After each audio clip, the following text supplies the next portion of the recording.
Oh, what a day! What a lovely day!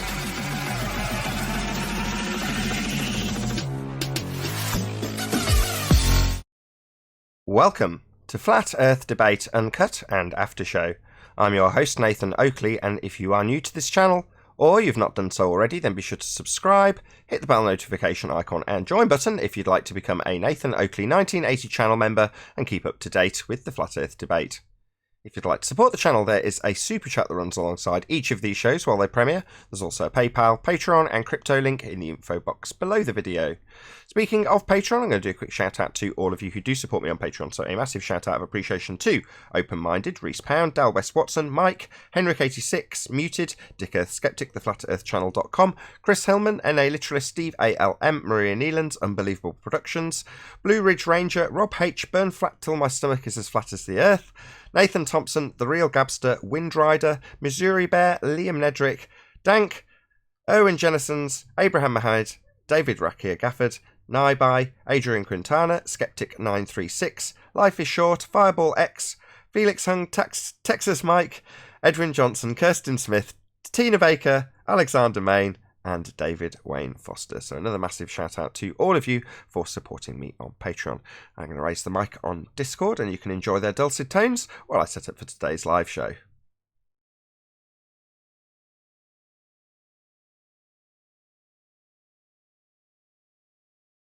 Morning, Nathan. Morning.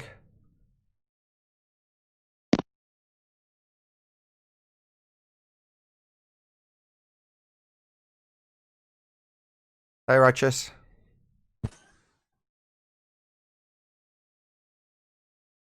Good morning. Hey, 10th.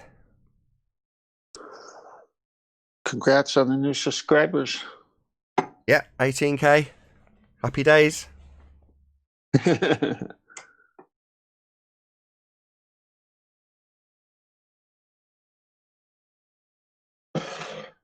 Just put a video together that has got that little clip on it, so just strapped it onto the end of something else I was working on. I was working on yesterday's show with Oliver, and I've just taken the Eddie Bravo clip and strapped it onto the end, along with a small little clip at the beginning. Oh, cool. What's it called? You got a title for it? No, I haven't got a title. Well, working title's just Gas Pressure Without a Container, but I don't know what I'll actually call it. Okay, good.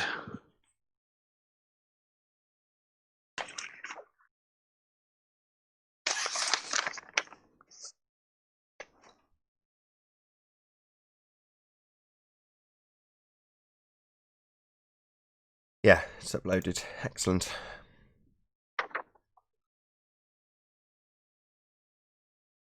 Yeah, that was a interesting topic, effusion and diffusion. Yesterday, I hadn't really come across that. So while you were busy with that guy, I just looked it up, and I mean, it's nonsense to use that to try to prove something that doesn't prove anyway. Well, it's an entropic effect. Those processes involve entropy increase, so it's yeah. It was laughable, but it all had to do with entropy, of course. But one had a bigger gate hole or pathway. The other had smaller holes or just a different size for entropy to work, I guess. And they both had containers and they both had a barrier. It's like, what are you trying to prove with this gas pressure argument with two barriers? I mean, it's like unbelievable. There's Neil in the background saying pretty much that, but getting quite annoyed about it. Well, what's your point then? It's almost like Hillbilly Blue Ball showing up in containers to prove containers aren't needed. This is getting right up the ballers' noses. They're all getting really pissed off with me. That's a good sign. Sign. It's great. One guy's done a video saying boycott Nathan's show. They don't seem to get that I'm more than content to have a show without ballers. Obviously, the public link's always going to be available for people to join, and join if they must, right? But we'll happily chat without their interference and annoyance. We'll do that all day long, right? Yeah. Oh, we don't need any ballers. I got enough articles. Surplus to requirements. I mean, there's going to be times when that's not the case. So, January 2020, maybe through to March, they were moderately useful because we've just presented a new argument. Black Swan's just come out. Let's see your rebuttals. Let's hear what you've got. Come and challenge us. Tell us how it's wrong. And what did we get? Well, we got told that we don't see a geometric horizon. That's an Earth curve. Well, that was what we got. Well, beyond that, what have we got that's new? Nothing. Absolutely nothing at all. Yeah.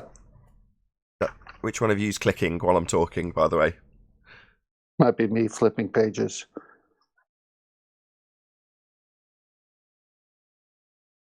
Yeah, that was, it's been interesting. Just going over some of the notes I wrote down.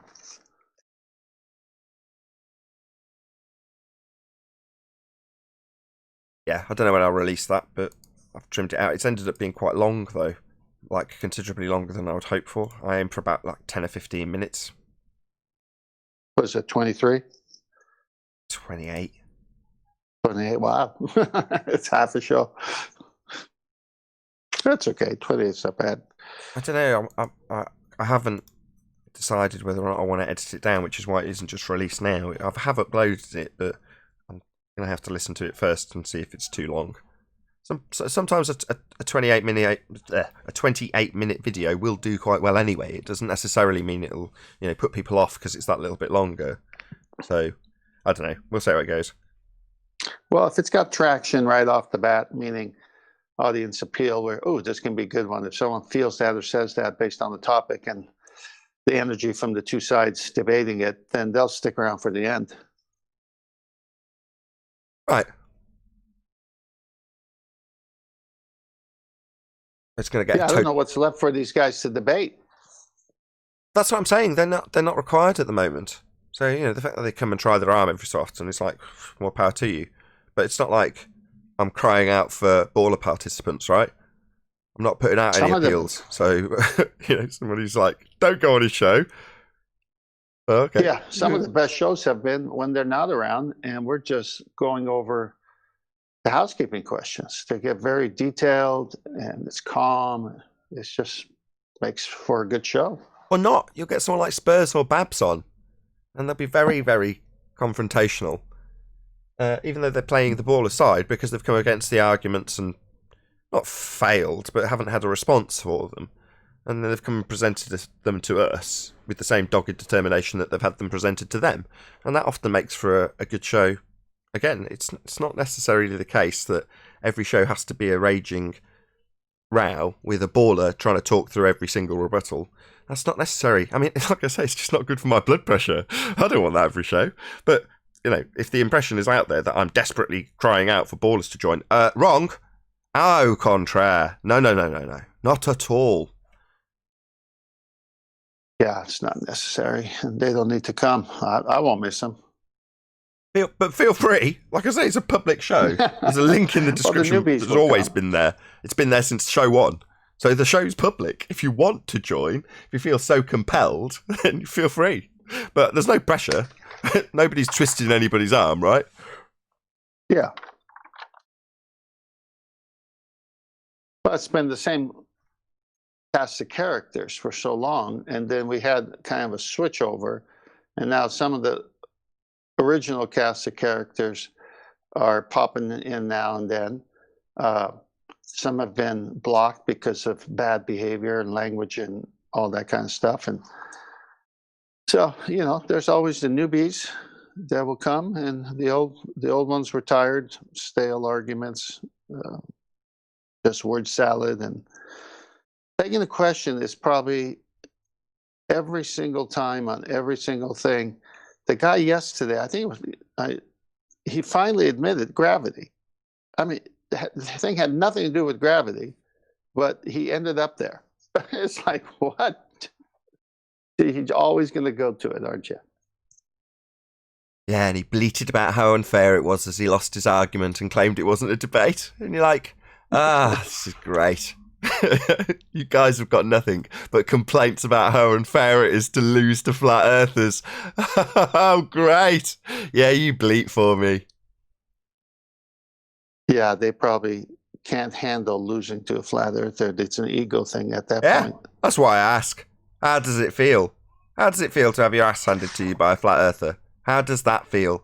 Because you've come here under the crazy delusion that you're just going to be insulting us because that's socially acceptable, isn't it? To consider us stupid and to dictate to us how stupid we are, and we're supposed to tolerate that. That's how it's supposed to be, right? And then you come here and get told off, and you get shown to be the clown. Now, ordinarily on your side, the standards are so low, the globe side that is, that you don't actually need to present an argument to qualify for ridiculing us without necessarily having anything at all. You can just ridicule us and it's accepted. Whereas you come here with the impression that you're smart and going to show how stupid we are, and the reverse happens. But that's very unfair. That's very, very unfair. And it stops being a debate. It becomes, after debate, discussion, and your annihilation, it becomes a circle jerk. Even though you're on the contrary side and you've had your ass handed to you, your point's been demolished, it's suddenly unfair in a circle jerk and not a debate.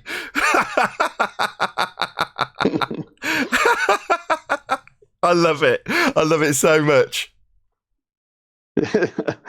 Yeah, it's good to see that they come in thinking they got the winning argument, and then piece by piece, through definitions and semantics, they realize the words don't mean what they thought they meant in their pseudo science that they've accepted. And you just break it down word by word, argument by argument. Atmosphere, atmospheric. What are you begging already? And gas is what?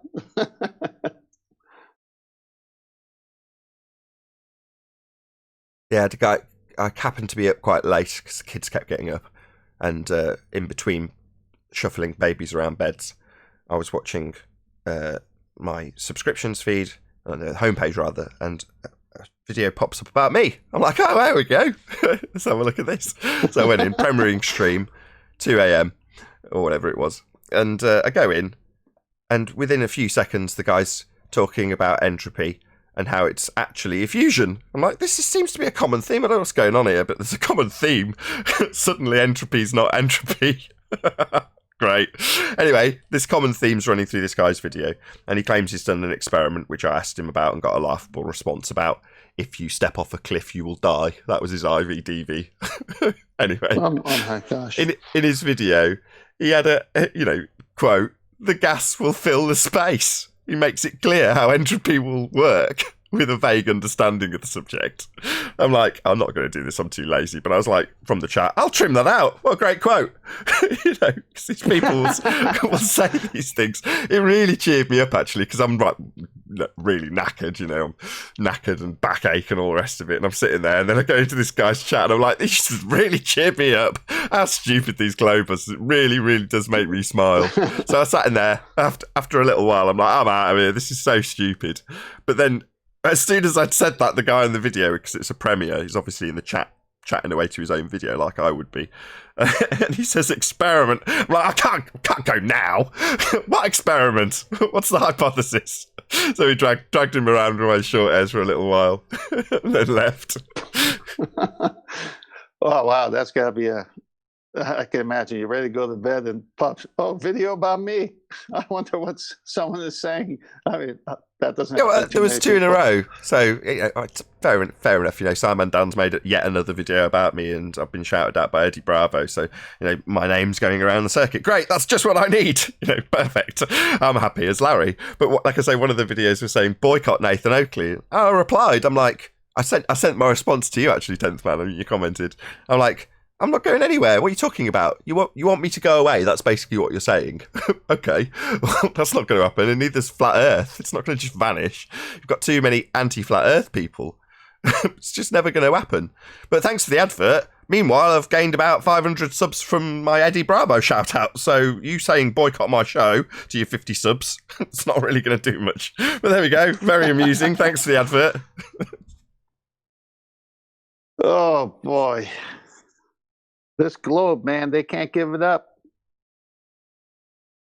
Yeah, and they think that somehow looking in my direction or focusing on my show is going to change anything. It's like, oh, God, you guys are so deluded. But it's nice that your attention's been put my way. Yeah, you'd figure they'd have good arguments. They would shut down flat Earth a long time ago. It'd be the mocking.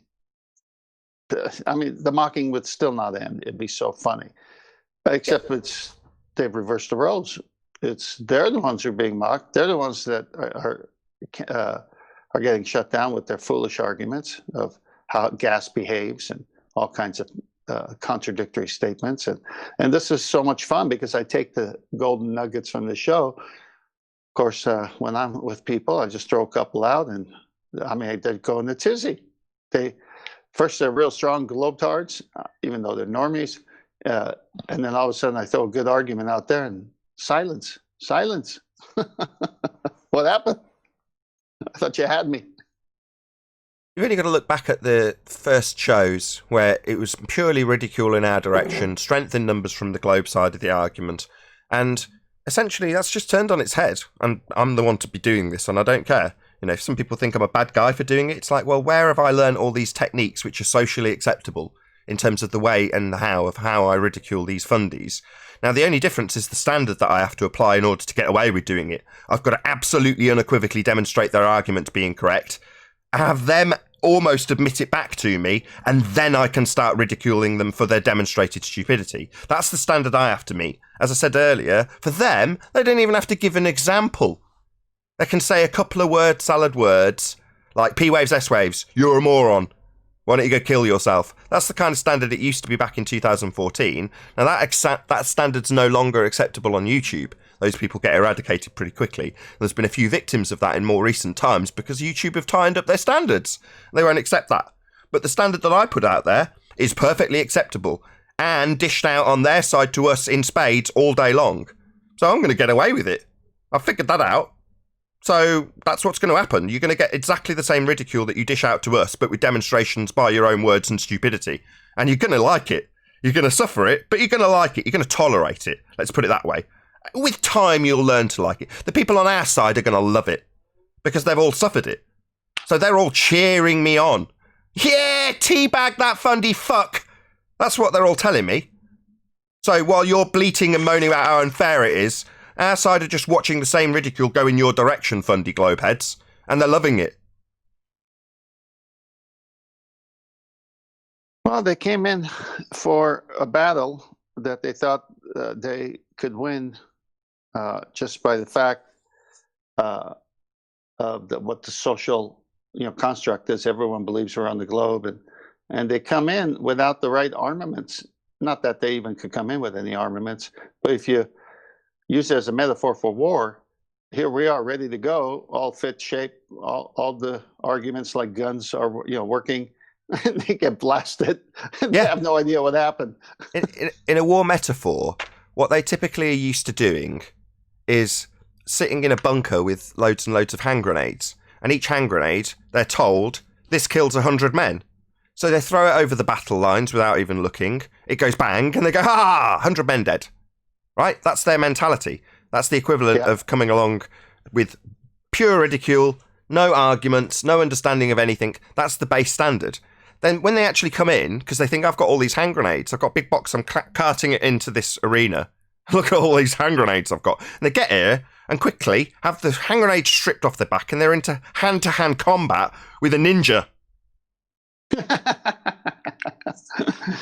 Oh, yes. A ninja warrior.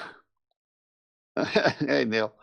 And then we get them to say level is curved.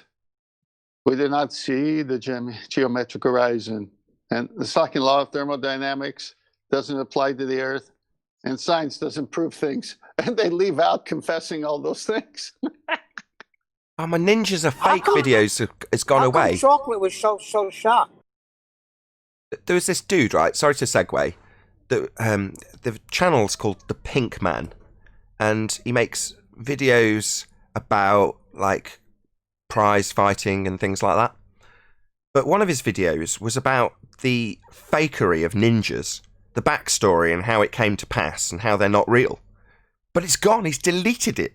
I don't know why, but I used to share that with people all the time, just almost like a folly, almost a joke.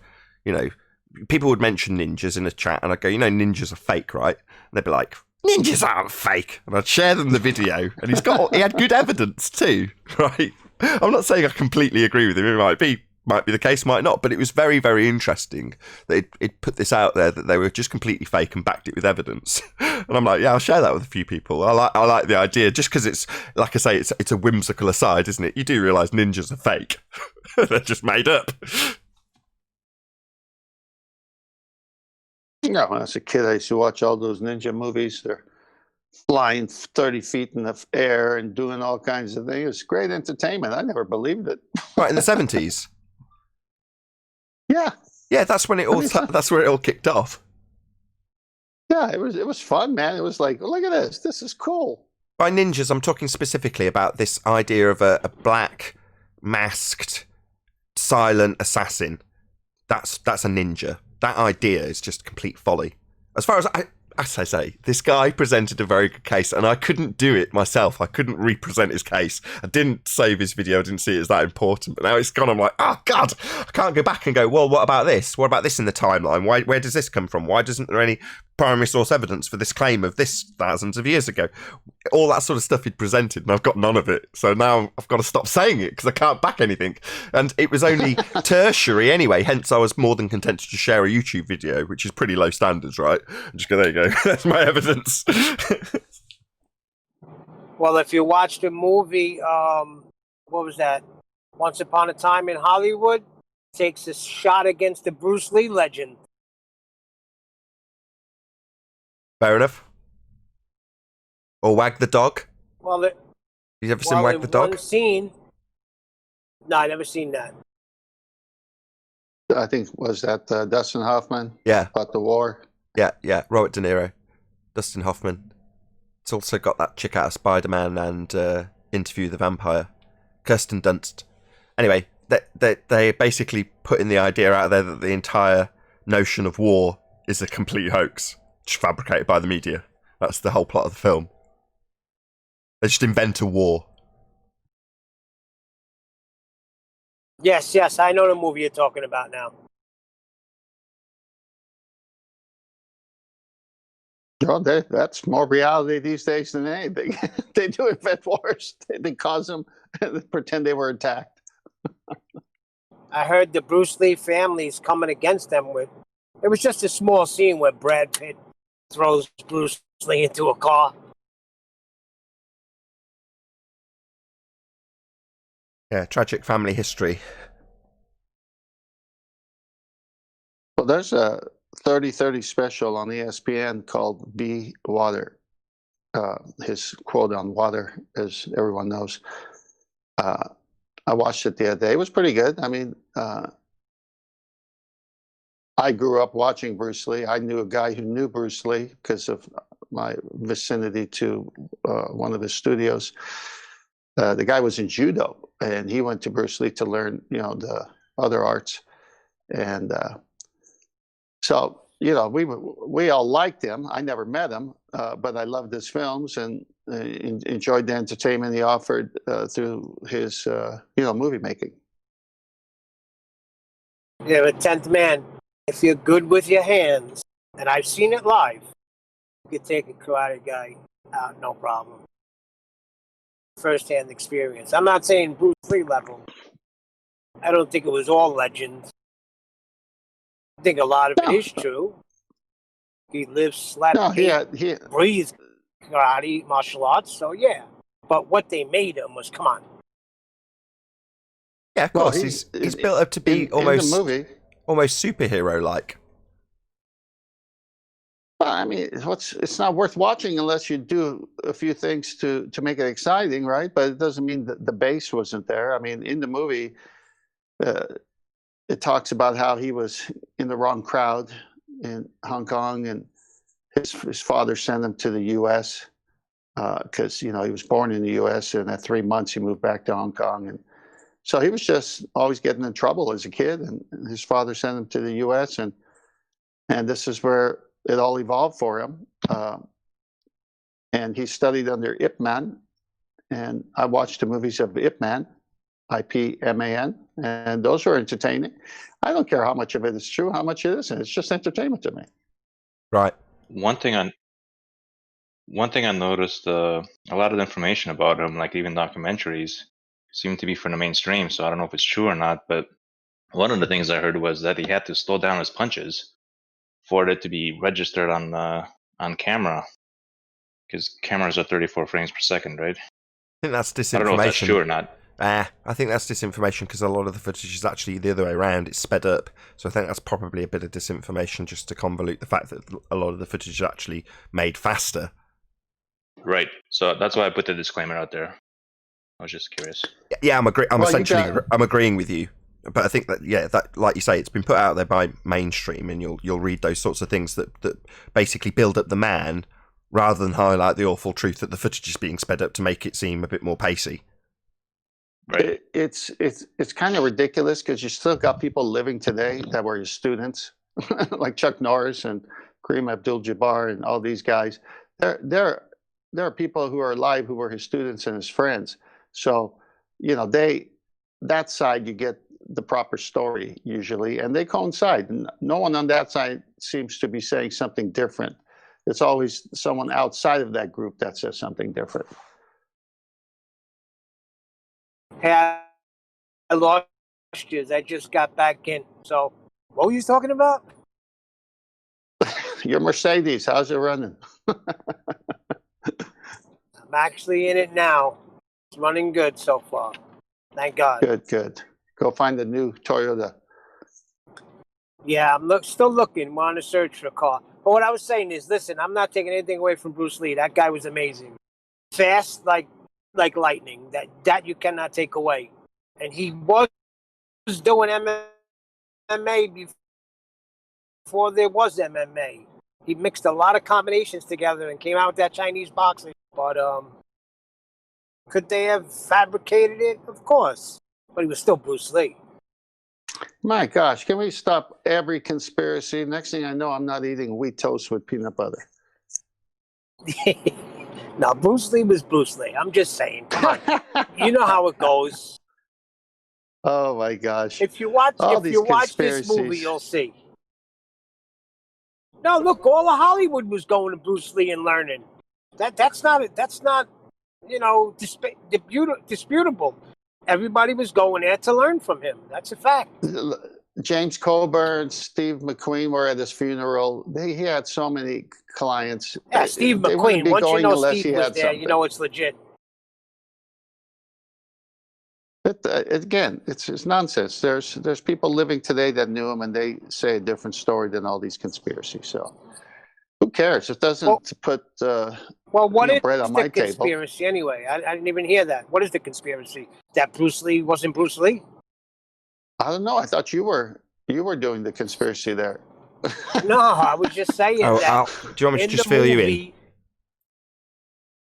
Nathan started with the ninjas. Fill us in. I'll fill you in. Basically, the conspiracy goes as follows. The character of Bruce Lee is actually played by Will Smith.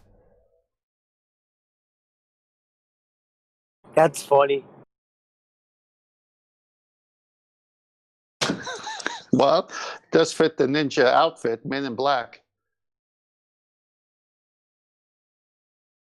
You never see them in the same room together. Gee, I thought I had a good one with Men in Black.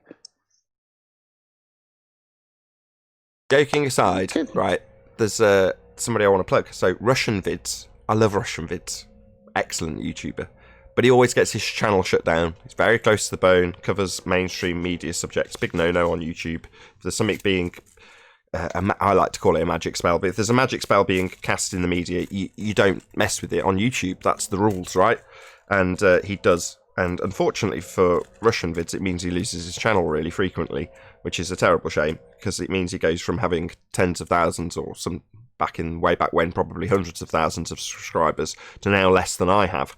But nevertheless, he also gave me a shout out recently, and again, I grew a fair amount as a direct consequence of him shouting me out and saying, this guy does a lot of good work. He cobbled Mick West. He needs more subs, or should have more subs. And I did. I gained subs from Russian Vids. Now, I'm in the weird position where I'm actually more subscribed to than Russian Vids.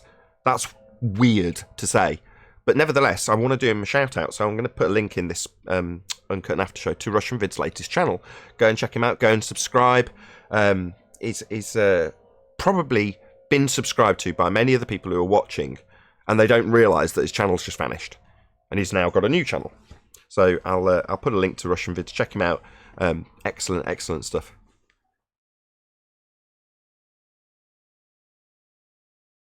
Yeah, these techno companies are sure closing down a lot of channels lately.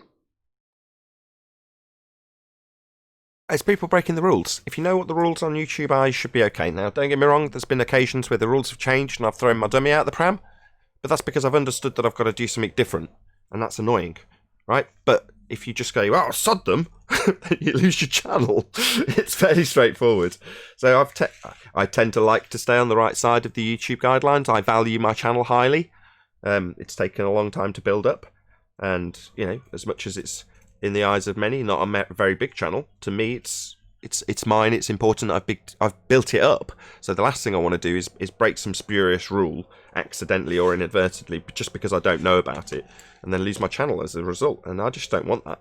So, you know, other people are more than happy to... Go on. I'm sorry. No, I said, well, yours is a little different case. The way I look at your channel is you started from scratch, not that others don't. So that's not my main point.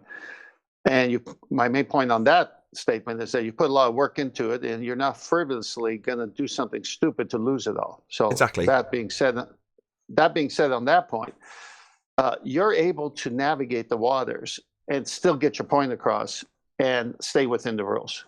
Other channels with other topics can't do that, because the minute they try to do what you're doing, still navigate the waters, they get shut down because it's just too black and white in those topics, in those instances. Whereas yours, you're able to do it. So yeah, you found a way to still do it and not get shut down. They are trying to find that same concept that you have in producing shows, but they can't, because the minute they say it, boom, they get shut down. Right. I mean, one saving grace for Russian Vids is he's got a very good following on Patreon, and you know, people support him that way, which means that, number one, he can get out his latest channel if he's had to set up yet another channel, but also it means that at least financially he's not having to suffer greatly from losing his channel. Now, for me, it would be the same. You know, while I don't have, you know, a huge Patreon following, I've got one and I depend on it. You know, it's very important, you know, as part of the big pie. But for Russian Vids, it seems, you know, that is his pie. His pie is Patreon, and fortunately it's got a decent following on it. So, you know, but then again, it's still nice to actually reach people when you make your videos. And if you've gone from sort of 100,000 to maybe 70,000, down to 50,000, down to 20,000 each and every time that you start a new channel, that's, well, I would be heartbroken. I don't know about you. Hey, that's... Arwin's arrival tells me I'm late. Yes, I am. It's 2 o'clock exactly. Yeah. Hey, Armin. So, we were talking.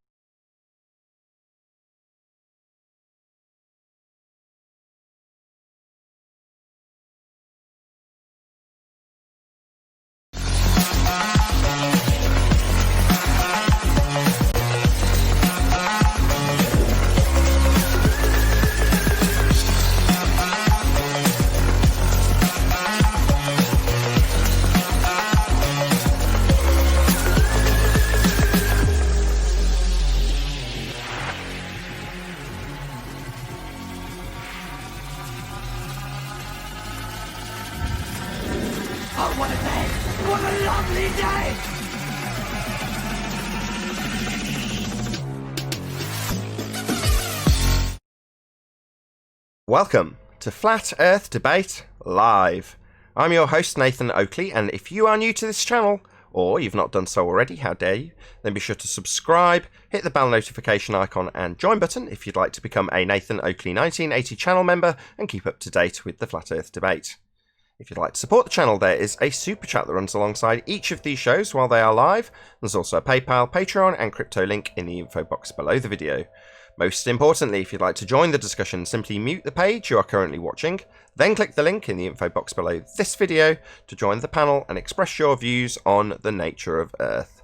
If you do join, please don't swear. If you do, you'll be ejected. And if you are, please don't try to rejoin the stream using sock accounts. You'll be warmly welcome back on the next stream.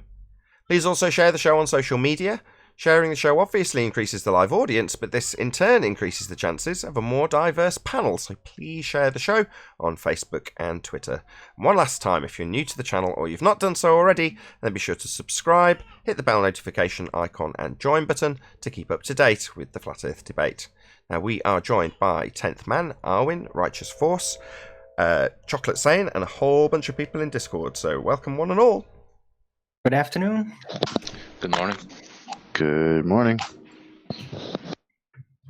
Good morning, good morning, good morning. There's a few latecomers into Discord, so I'll take them off mute. Hello, Paul. How you doing? Morning.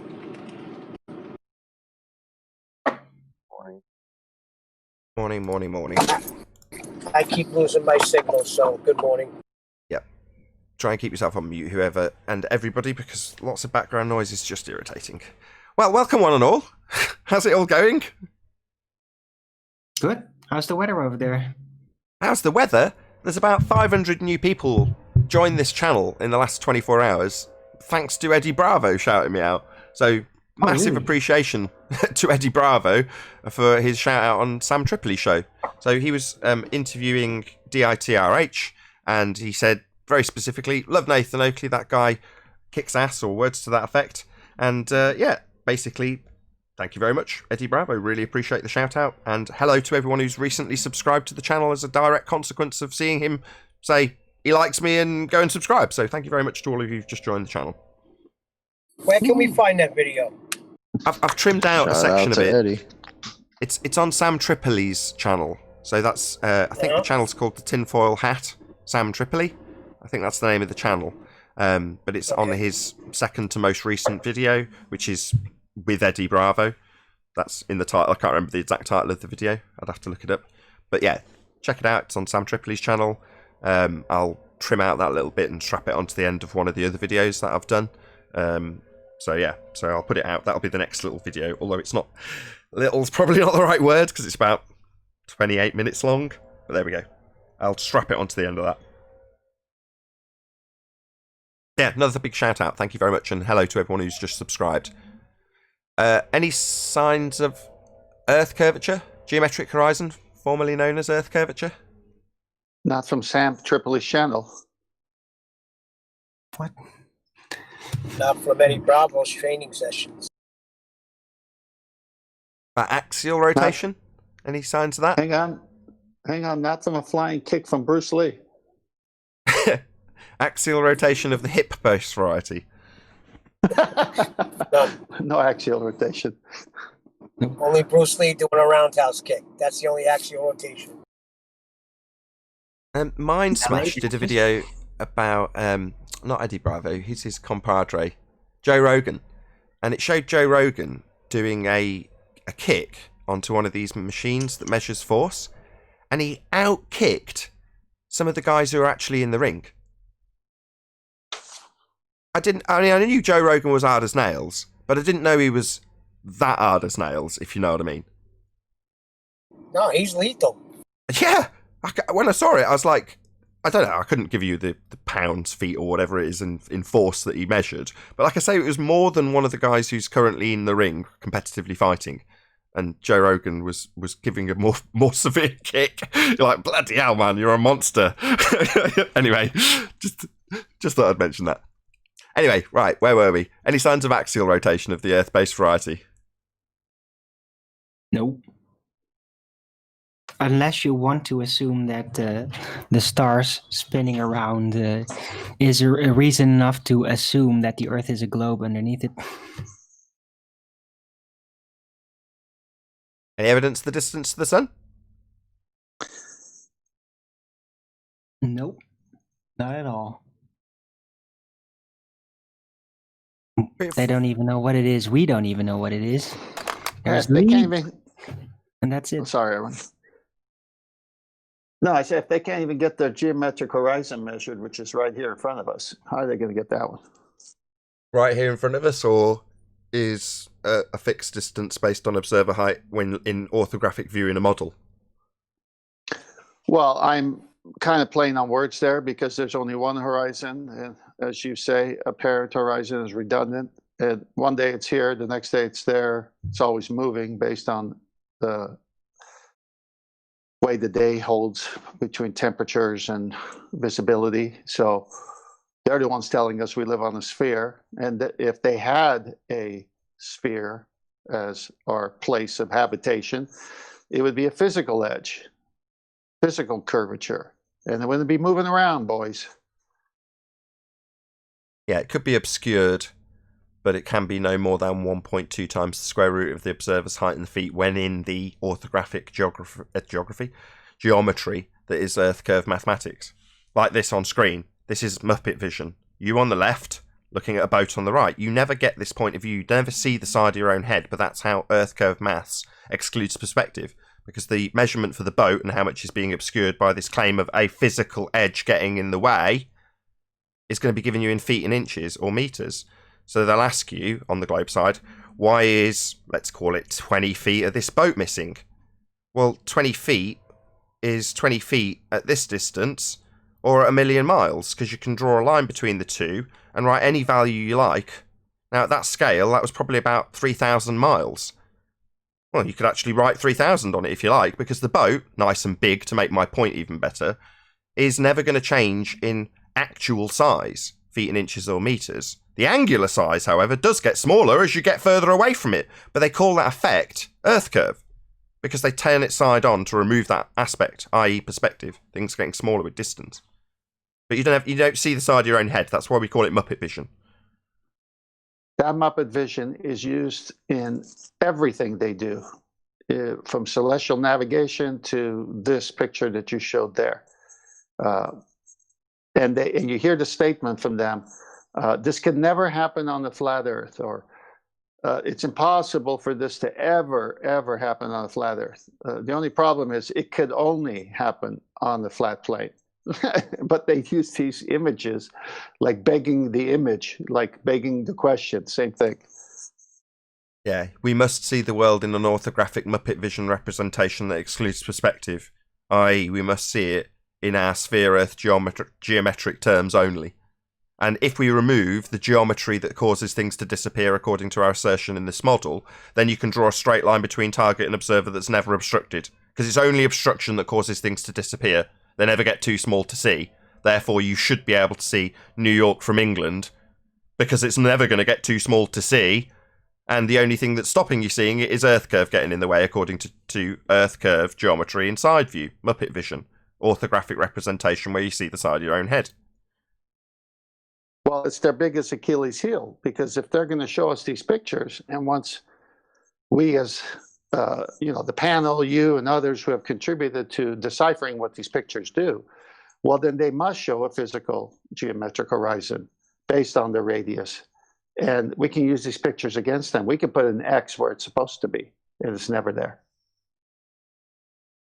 Any scientific evidence of gravity? Nope. Any single viable hypothesis from any of the fields of astronomy, cosmology, or astrophysics? No, just observations. These people call themselves science. Call whatever you want to call yourself. This question's been on the show for 18 months now, right?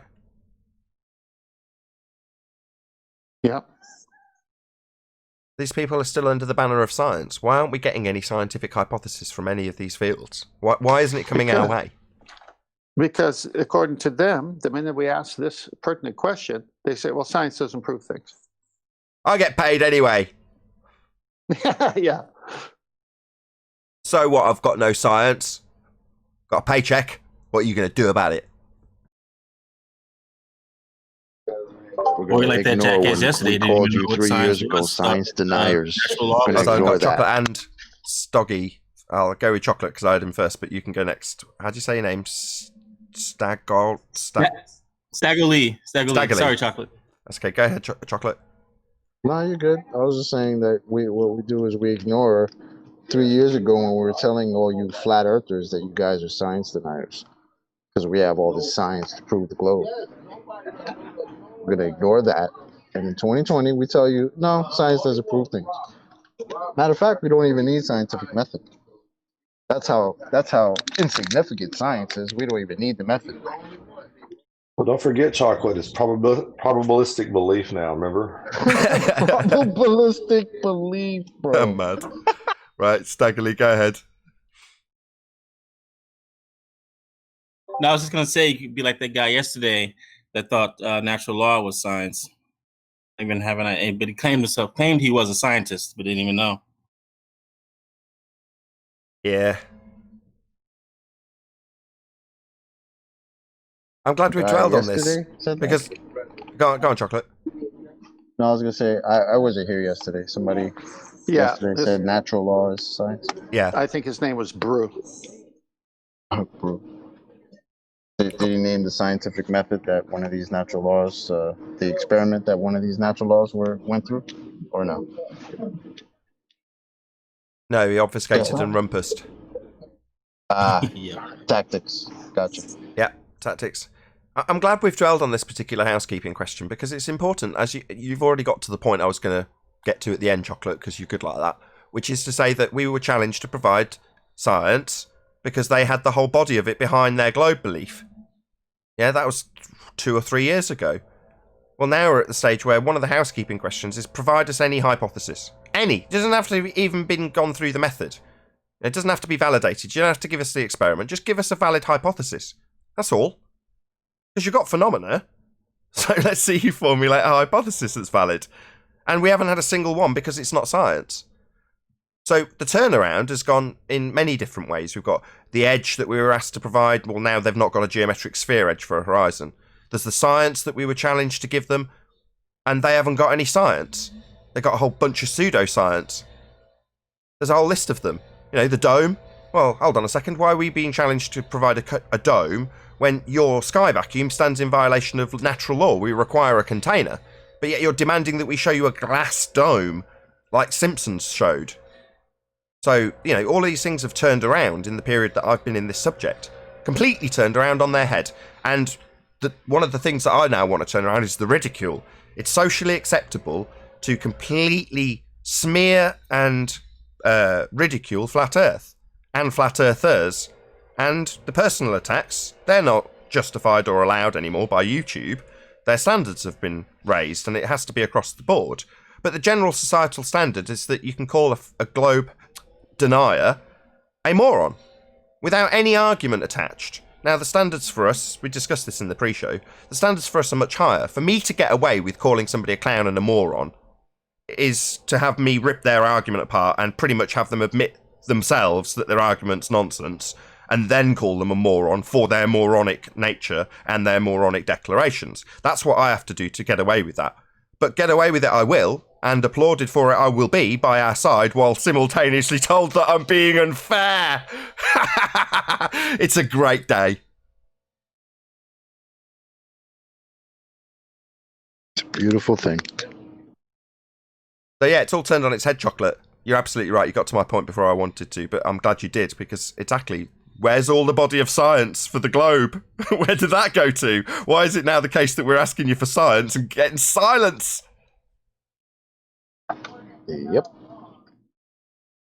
So let's make a little conclusion. There's no scientific evidence to assert we have gravity, to assert we've got a sphere, to assert the sky is a vacuum called outer space. There's no science for any of this. None. Zero. Nada. It does not exist. It was asserted that the whole body of science backed this belief, this philosophy of being on a globe. It doesn't. That was an outright lie. It was all pseudoscience, just so stories. It's funny because then sometimes they'll ask us, well, where's your science? And we say, well, we're not asserting science. Because whether the Earth is no, that guy said he was a scientist. Question. It's not even a scientific question. Science deals with cause and effect. That's a what is question, right? We're not the ones who assert. The guy said he was a scientist. But they assert that science proves the globe. That's why we're asking for science. We don't need science to figure out that it's flat. That's observed, and that can be measured. That's not science, right? But Neil's trying to get in that edgeways chocolate to say that, the guy's asserting science. I'm a scientist. In other words, appeal to authority fallacy. Respect my authority. I'm a scientist. Therefore, what I say will go from here on in. That's why I've told you I'm a scientist. That's the only reason they do it. Well, why is he claiming to be a scientist? Well, because then everything he says will be deemed scientific. And it isn't.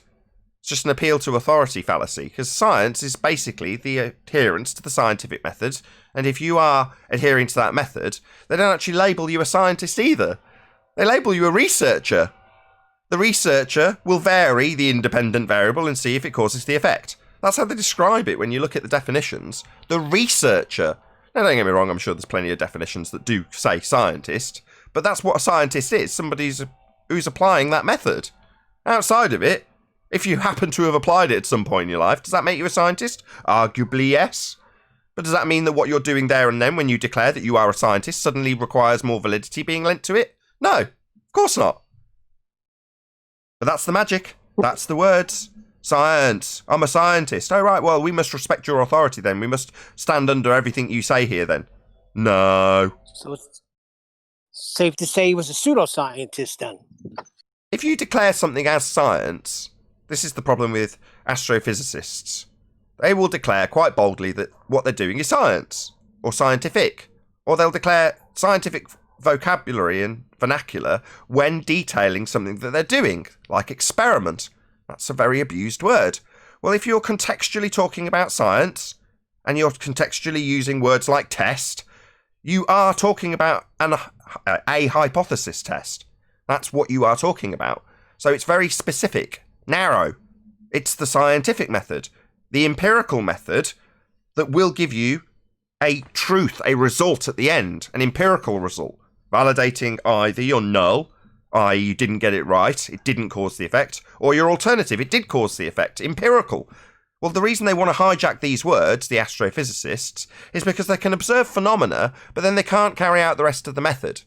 So when they assert their nonsense pseudoscience stories under the banner of science, it means it becomes pseudoscience. It's a declaration of science where there hasn't been an application of the scientific method. That's what pseudoscience is.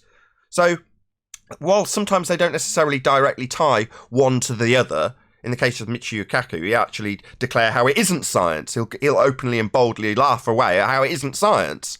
But other people like Neil deGrasse Tyson will create an air, like that guy did, the guy we're talking about on the panel, an air of scientific validity. So he'll make true statements about how science is valid whether you like it or not. Absolutely true.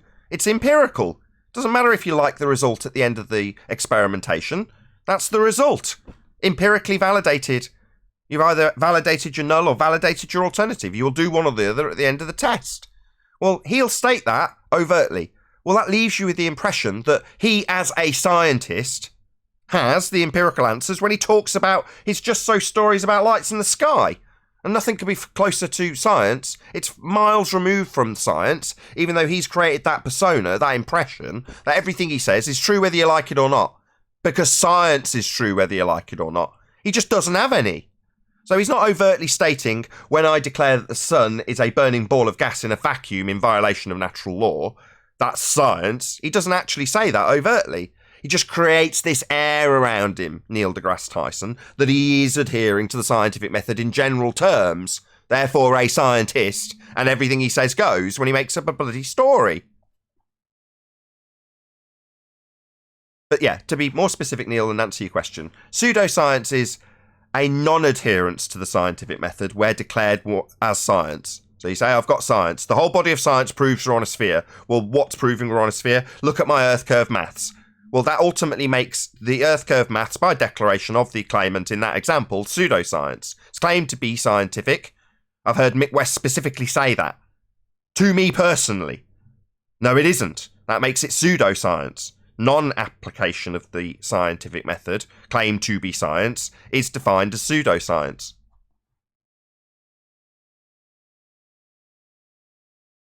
Moving on. Mick West also did say that the R value is a presupposition based on the standard model. So thanks, Mick West.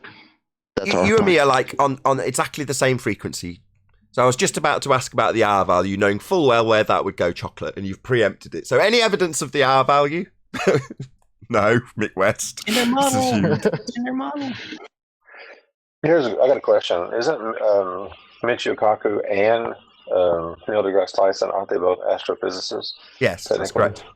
Okay, so then Michio Kaku says we don't use the scientific method, and you're saying Neil deGrasse Tyson saying we are? Is that what you just said? I think Michio Kaku calls himself a theoretical physicist as opposed to an astrophysicist. Theoretical physicist, I think, is his title. I could be wrong about that.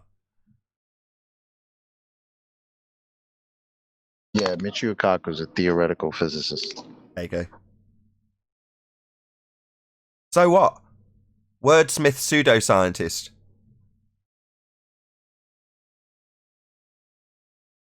What's your point, No one Paul? in my field uses the scientific method. It's leaps of logic. It's seat of the pants. It's guesswork. Yep.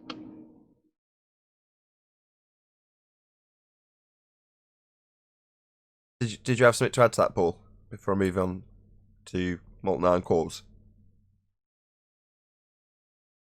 No, I've got a streaming 6-month-old. No worries. Any evidence of a self-perpetuating molten iron core at the centre of a presupposed spherical Earth? No. No,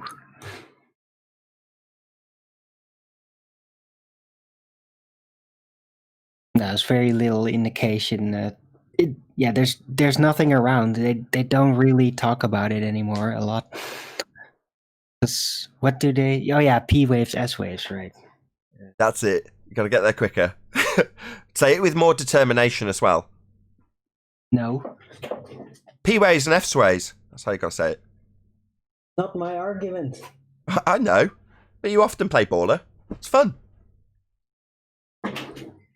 Yeah, I guess. But I don't know, from a baller perspective, I'd rather just abandon the math entirely. Because it turned out that, on the long run, it didn't really work out all that well. But it works in the math. The math works in the math, bro. So you got to hold on to it. Well, in the mind, it works in my mind. So yeah, see, it's great. There's that word again. Just apply that to reality. There's that word. Well, don't forget. Why would you do that? Works, right? Works. It's a magic word. Were you here when I went over this a couple of shows ago? Well, just remember, only way they can prove things is in math, so they've got to depend upon math. Don't forget that. But the maths is claimed to work, isn't it, Paul? Yeah, I can make math work all day long, but it doesn't mean it matches reality, right? Okay, make math produce a cup of coffee. Go. Nice. I can give you a formula. The ratio of coffee to water. I want to highlight the magic trick with this word, work. W-O-R-K, work. Right? You've just said, I can get the maths to work. And what you mean by that is you can get a formula together to describe something with the language of maths. Correct, Paul? Exactly. I can make it work on paper. That doesn't work. Okay. On paper. Yeah, okay, on paper. Now put it to physical task. I want the maths to produce a cup of coffee. Go. I can draw it. Would that work? I can draw a cup of coffee on a piece of paper and pour it out of a coffee pot. Would that work? Gonna drink it? I got one better than the coffee, though. See, we know that we went to the moon because they successfully calculated how much fuel it would be necessary to have to go to the moon. So because those calculations were done, therefore we went to the moon. That's how we know we went to the moon. The maths works. Phrased by Neil deGrasse Tyson himself.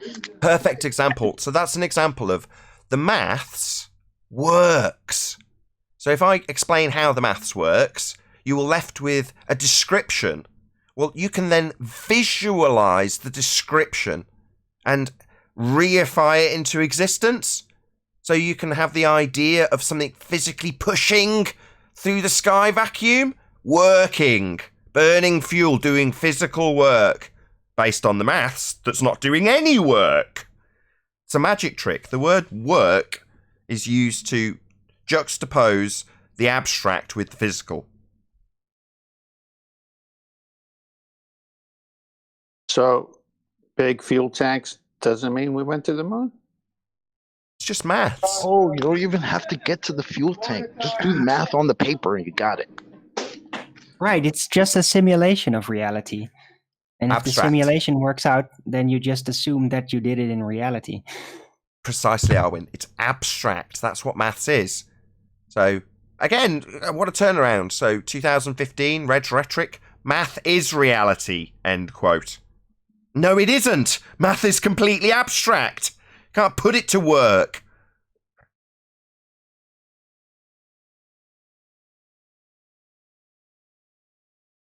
Any evidence that you can have gas pressure without the necessary antecedent of a container for the gas to press upon, bearing in mind that 95% of the Western world are under the misapprehension that the sky is a massive available volume for the gas to fill. Any evidence that you can have the gas we all breathe without containment. I'd like to say something about that. We got bouncy balls. Bouncy balls go down, go boom boom. Have to sweep up those gas off the bottom of the vacuum chamber. Go ahead, Moosestone. Yeah, look, I let you off the hook last week playing baller. So, look, I mean, I think there's something that perhaps is not well understood. I mean, you did say that a cup of coffee is a container, right? So, I mean, obviously the Earth, whatever its shape, just based on its topography, is also a container, right? So there you have it. There you have your container. For liquid? Thing like lakes and stuff? Well, yeah, and the Grand Canyon, you know, it contains air, does it not? Yeah, but the air that's there would require containment to be there in the first instance. Correct. So we're still at the same exact scenario. Without the container, there can be no pressure. But at best, you've just debunked the time it takes to escape into the vacuum of the universe. Sorry, that's described very, very rigorously in the second law of thermodynamics. Entropy is proportional to time. That is the second law of thermodynamics. I was trying to make a joke. I mean... My bad. There's me all getting serious about entropy. No, I mean, you're right. You know where that's going. What I'm saying is that at best,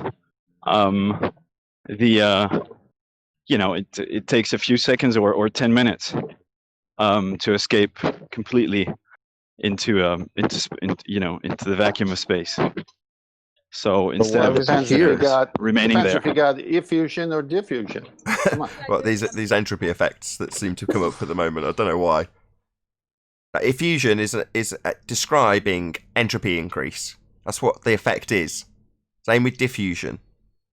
So this has been covered 20 times on various ballbusters and quantum eraser presentations.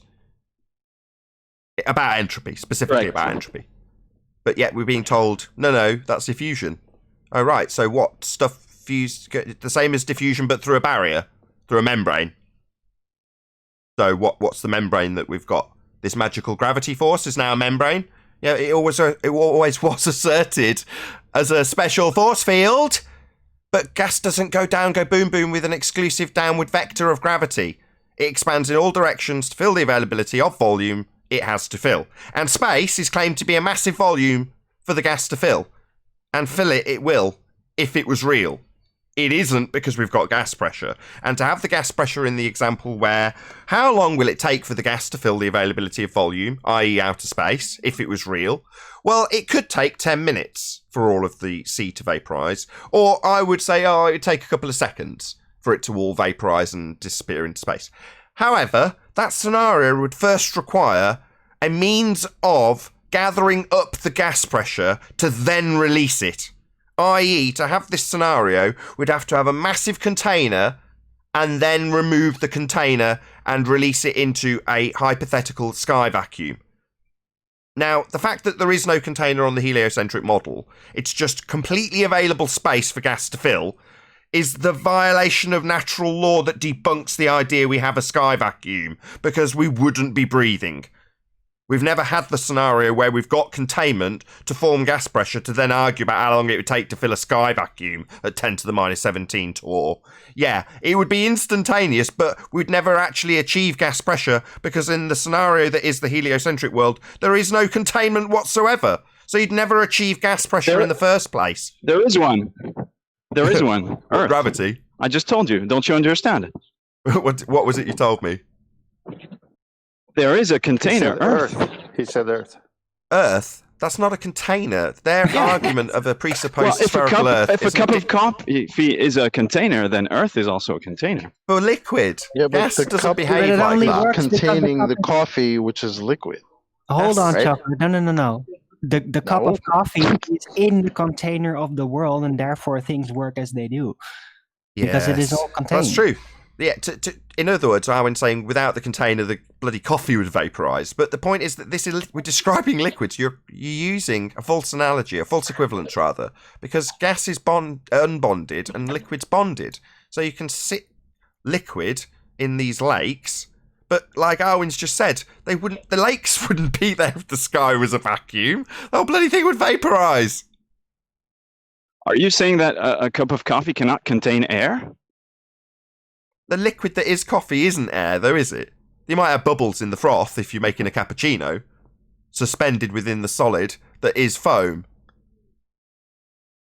I thought the question was gas pressure, not liquid. Yeah, it is. It's always this false analogy. No, but Nathan, I'm being serious here. I mean, are you serious that no? But I mean, are you serious that something that is, that is not closed cannot be a container, even for gas? I mean, I wasn't aware of this distinction between containers for liquids and containers for gas, to be honest. The point is that even open containers can only perform container function because they themselves are within a closed container that allows air pressure to stabilize and thus materials like water and everything to stay as they are and not instantly evaporate. Not instantly, but they do, don't they, Arwen? Entropy for a liquid in an open container, there's still entropy increase occurring. So at a very small level, the top surface level of that water, that glass of water that you just leave on the side in an open glass, is evaporating. Well, that's taking a very long time, but you leave a glass long enough and it'll just disappear. The water will vanish. It'll just evaporate. That's entropy increase. Now, it might be very, very, very slow. However, entropy is still increasing. It's a natural law. So while you say, oh, well, I can put a glass in, I can put some water in a glass, and there you go, look, it's not escaping. You're like, well, okay, come back in 10 years and see if the water's still there. The entropy is still increasing, and it's still proportional to time, calculable with the second law of thermodynamics, and it's still going to occur. So while you might appear at surface level on a very short time frame to have a perfect container with an open glass, it simply is not the case. A perfect example of that is when you have say a glass or a cup of coffee while you're driving and you don't drink it all and you leave it a little bit at the bottom. You come back to your car, it's all caked up and the liquid's gone. Entropy's a bitch if you've got a sky vacuum belief, basically. I think you guys you're whistling past my question. I mean, sorry, I'm a bit maybe I'm a bit pedantic, but it does seem to me that technically, even something that is open is still contains air. Well, your question is malformed because you've got that thing next to a vacuum. And you also seem to be confusing liquids and gas. What happens if you have your cup of coffee in a vacuum? What's going to happen? What's going to happen? It vaporize. Yeah. I'm waiting for him to answer. I agree. Yeah, look, I agree with that. Yeah. Okay, so Earth it's going to get cold. So what's going to happen is that whatever we have now would never exist because it would have been vaporized already, is what Nathan is saying, if it was an open system. But no, I agree with that. But so you it wouldn't still have any has water. contained it. But are you saying it's not? So it's it's not a container then? Therefore, no, you're stuck on the word container. We're talking open and closed systems adjacent to that container. Do you think that a lake in the mountain is able to hold water because it's not some type of container, or do you think there's a little cavity there and it can hold water? Of course, it acts as a container. But now stick that next to a vacuum. What happens? Hold on, no. So the lake example. You think that all the water's contained? How does any of it get out to turn into clouds then? If it's all contained, how would that occur? It wouldn't if it was contained. Now, as Chocolate's pointed out, this is liquid. Well, we're talking about gas, unbonded. So it's expanding in all directions. No exclusive downward vector with gravity, all directions, unlike liquid. Okay, look, fair enough. I agree with that. I just wanted to, raise the point. I wasn't aware that. So, the definition of a container dependent of what's in it. That I wasn't aware of that. It's not dependent on what's in it. A container just contains things, man. We're just talking about two different things being contained. In one area, you're talking about a liquid. The other one, you're talking about a gas. The separate categorizations for these containers that you're describing: closed and open containers. Well, it's real simple, actually. Okay. You don't have to have a closed container to contain a liquid necessarily, unless you don't want it to spill out if you knock it over. But with a gas, you need a closed container so it doesn't go everywhere. So it just depends on, I guess it's making logical sense to me. But isn't it the weight of the water keeping it in the glass, though? Because that's going to be so the weight of the water's keeping the lake there. How do the clouds form, Paul? Is it contained? No, not really. It'll eventually evaporate out if you don't have any other source of replenishing the lake. Shockingly, there's a natural law that describes that. You know what it's called? Entropy? Yeah. Or well, what do you know? Gas cycle or water cycle? It's entropy. Entropy is describing that process. The change.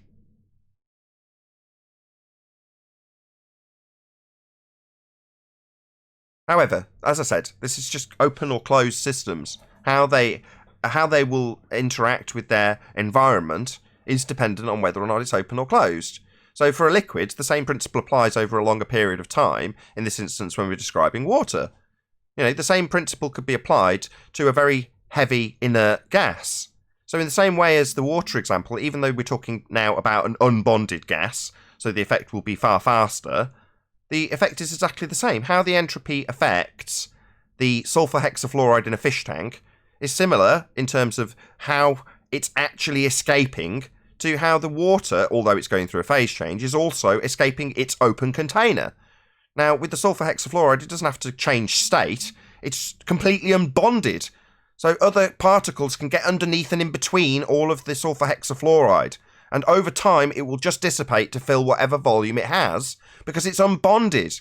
So the other gas particles can get in between, underneath, and eventually push out all of the sulfur hexafluoride. But in the same way that in an open fish tank, it's the same as an open lake. It's not contained. It's still succumbing to entropy. The entropy increase is still there. Now with a lake, you could describe it as slow. In reality, it's probably not that slow when you look at the surface level and see the water cycle. It's actually quite quick. But yet you can still, at an ignorant level, assert that it's a closed container. It isn't. It's open. Therefore, you're going to have the effects of entropy described with how they affect an open system. Because that's precisely what it is. And entropy speaks to that directly. It's proportional to time. Can I just say one last thing on that? Sorry, after all. Of course, go ahead, Moose Toad. Look, doing well. Look, no, but when you're saying the necessary antecedent is a container, then when you're talking about air pressure, actually what you mean is the necessary antecedent is a closed container, right? Yeah, to have the gas not fill the available volume, for entropy to not increase into the available space that it has available, claimed by the heliocentric model, then yeah, we must have containment. Now, containment means exactly that. The gas is contained. Well, obviously, if it's an open system, then the gas is not contained. So it's not going to stay here if it's not contained. It's uncontained. So, Right. yeah. Right. Gas And will an fill open the container space. can only exist within a closed container, basically, as we pointed out earlier. Well, and also, just think, containers are required to slow down entropy. Like even with water, like liquid water, if you don't have it in a glass, the process of entropy will be faster. So even with a glass of water or anything, a lake, having that containment slows down the process. It doesn't cease it, but it slows it down. Right. So even in a so go ahead. Well, I was just gonna say General this- entropy. The same applies to osmosis. So if you've got something that's transferring, that's literally sucking up and redistributing it through, say, a membrane, then all that process of the water distribution from one side of the barrier to the other, the osmosis is described as an entropy increase. So we've only had to cover this for some bizarre reason, because we're now having various other subcategories of entropy described to us as though they are the answer to how you can have gas pressure without a container. Like diffusion, described with an entropy increase, is somehow the answer to us explaining that the second law of thermodynamics describes how gas will fill the availability of a volume if the sky was a volume for it to fill. And it's just a description of something that happens always. Hey, Mustone, let me ask you a question before you go. Hopefully you won't go. To create pressure, air pressure, gas pressure, would it work in an open container or only in a closed container? Well, look, I mean, no, I think it's certainly you need a closed container. Okay, so now I have several compressors on my property, and at the bottom there's a release valve. If I open up that release valve and turn on the air compressor so it can build pressure, is it going to build pressure at all to any significance if the release valve is letting all of it dissipate? No, correct. It's probably not going to be, well, then it's. I guess it's a question of degree. It's a question of magnitude, right? No. But, It never no. achieves pressure. It will never, with that release valve, a little hole, it's not anything like the size of the chamber, just with that hole open, it'll never achieve gas pressure. It'll all just leak out, always. Same with your tyre. Your tyre, right? You've got a hole in your tyre. You go and pull the nail out, then you go to the gas compressor and try and fill the tyre. What happens? It goes flat again because there's a hole in it. Okay, no, I thought there was pressure in the meantime, while it was leaking, but maybe I'm mistaken. Oh, I see. And Earth, like the picture on screen now, is that claimed to be the black bit? Is that a great big covering, and it's just got a little hole in it? Is that what that is? Well, you tell me, Nathan, what you claim the dome is, huh? I'm not making any claims about domes. My claim is specific. It's about gas pressure. To have gas pressure, you must have containment. So if this is this picture, right, of the sun and the earth, well, to have the gas in this area that we're looking at, it must be contained. Simple as that.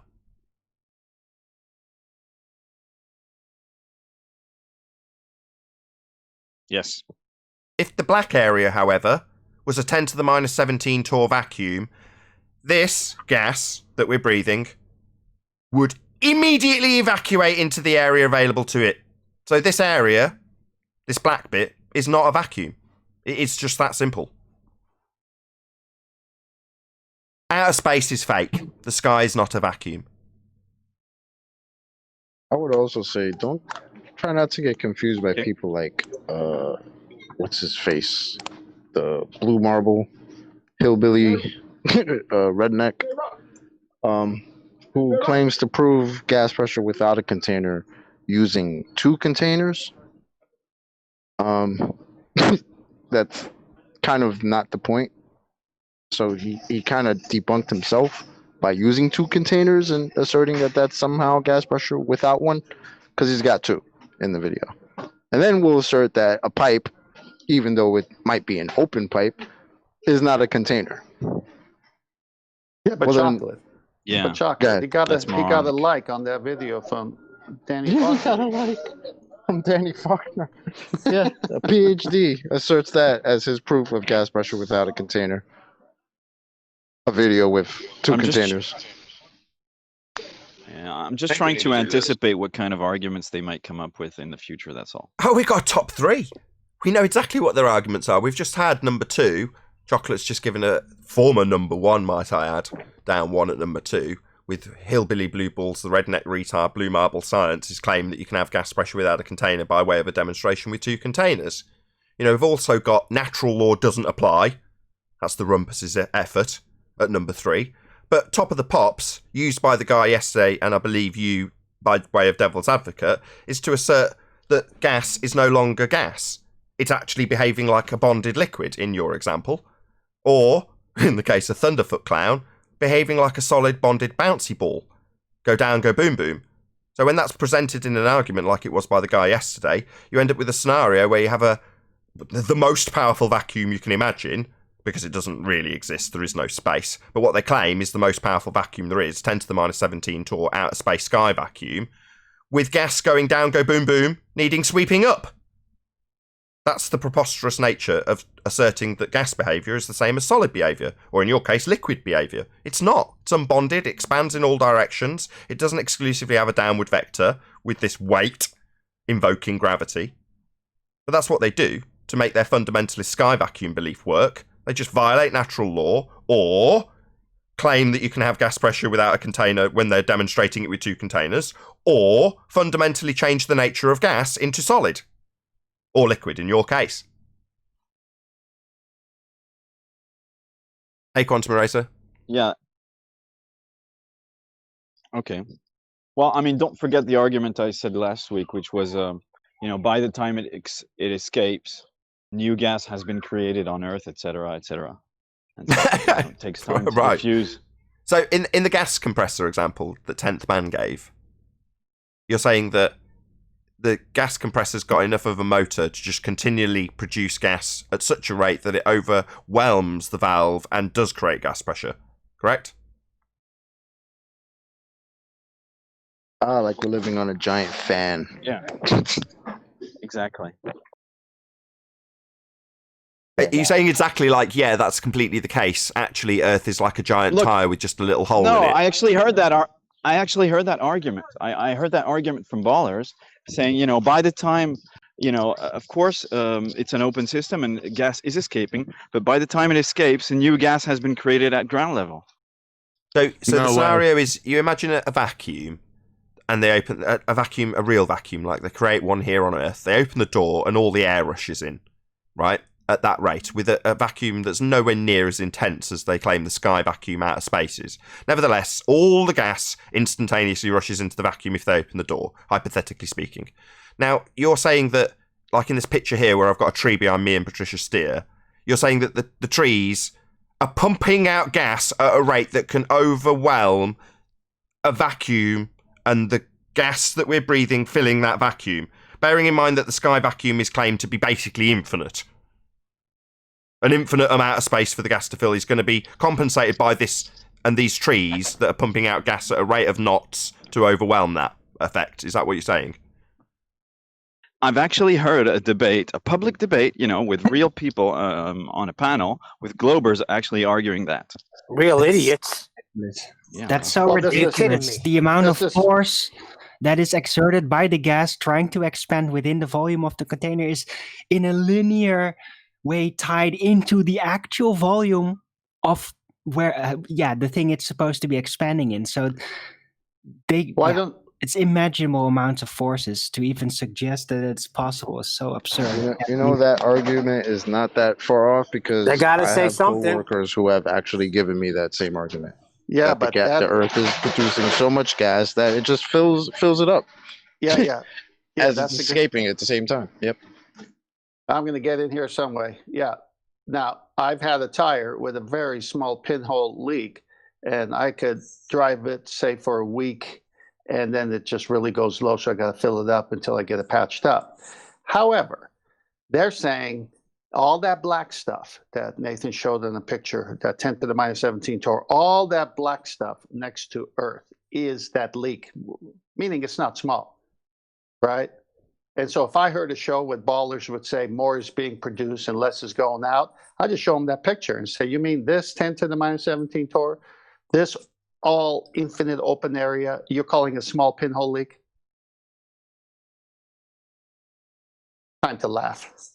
It's retarded. It's retarded. Yeah, I agree. Well, bye, guys. I have to leave. Thanks for everything. All right, buddy. Yeah. And Neil, if it's a tire example, it's retreaded, not retarded. Retreaded. Oh, man. Hey, Sleeping Warrior says it the best. What does he say? In a what? I don't know. It's probably very offensive, so let's not repeat it. Did you want to see the Eddie Bravo shout out? Yes. Okay.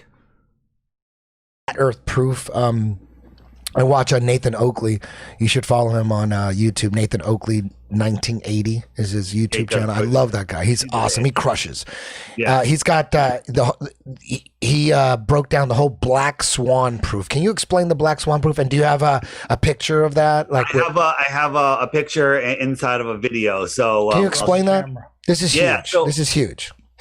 So one of the things is, we say we see too far, and you argue, well, the bottom of that building's missing, and different amounts are missing each day, which means that the Earth is changing. It makes absolutely no sense. I'm looking for my screen share button, and so this is one where we had the camera. Can you guys see that? We had the camera at 1.9, at just under 2 feet height. And at 2 feet height, with a globe which is 24,901 miles around, at it was at 1 foot. I'm sorry. The horizon should be no farther than 1.9 miles away. Okay, so these are oil platforms that people would argue that some of the bottom is missing. Right, this one's at 6.2. This one's at 9.4, and we can see the horizon beyond it. The horizon is beyond the second one, where we should not be able to see. I get what you're saying. We can actually see the water beyond it. Yeah, this is huge. Yeah. If we were a ball that was 24,000 miles in circumference, you couldn't see 9 miles. The curve would start at 2 miles, Dave? So here's the thing. If you're a 6 foot tall person and you use the curvature calculator, at 3 miles, that's the end of the water. The water's perfectly calm. It should drop below your eye level at 6 miles, because there's a 6 foot drop. 3 miles, sorry. 3 miles, there should be a 6 foot drop. And we're seeing water past these things. This is the death argument. There is no curvature. The ballers will say, well, the water is being refracted up to the perfect eye height. It doesn't refract it higher. It's such a ridiculous argument. I have a hard time saying it, but this is what we see here. And again, if you Google, flat Earth proof, you're going to get the National Geographic, who showed up we did a laser test. It was a laser test. It was at one of these salt lakes out west. And they were there to film some of it, and they did their own test. They literally went out with a rowboat, and they had a striped board, red and white stripes. It looked like a big flag, and they held it at the water. And as the boat went away farther and farther, the bottom stripes started disappearing. And the host and the guys talking, they're like, well, yeah, the bottom's disappearing because it's going over the curvature. But the problem was you could see the water for miles past the boat. Yes. Right? There's no way the water is lifting back up. Here's the problem. This is not a flat Earth proof for a baller, because they can't even process that idea. It's undeniable proof that of the Earth being way bigger than they're telling us, or a flat Earth. And when I say way bigger, the stuff that we're measuring, the Earth would have to be 30 times as big just to be able to see the things that we're seeing. Yeah, so what you're saying is, if you think it's a ball, for these measurements to work, it would have to be giant, so much bigger, and go for, because dude, I tell people all the time, every time I'm forced to sit by the window in a plane, I will wait till we get the thing, and I'll take a picture, and I go, it's flat as fuck, man. There you go. Eddie Bravo. I love what he said. This is the deaf argument. Yes, it is. Black Swan. So, massive shout out. I've spammed the chat with Sam Tripoli's channel with that particular video. So the channel name again is Tinfoil Hat with Sam Tripoli, and the broadcast was 340 Conspiracy Always Leads to Spirituality with Eddie Bravo, Joe Schilling and David Weiss. So check it out. Go and subscribe today to Tinfoil Hat with Sam Tripoli, and check out that video with Eddie Bravo. So thank you very much indeed to Eddie Bravo for shouting me out. I really, really appreciate it. And as I said at the beginning of the show, a big warm welcome to all of you who've actually subscribed as a direct result of him sending you my way. So another massive thank you to Eddie Bravo for his shout out. Now, if you are watching this show on either Nathan Oakley 1980 premiering stream or Nathan Oakley premiering stream for that matter, then stay tuned as there will be an after show to follow. Unfortunately, if you are watching this live on Nathan Oakley 1980, this is where we bid you farewell. A huge, massive, enormous thank you to all of you who smashed the super chat, liked, commented, shared, subscribed, and all that good stuff. Be sure to check out nathanoakley.com and the Flat Earth Debate Forum to keep up to date with the community debate. Once again, a massive thank you to today's Discord and G+ panels. Stay tuned if you're watching on a premiering stream, and I'll see you all in the next video.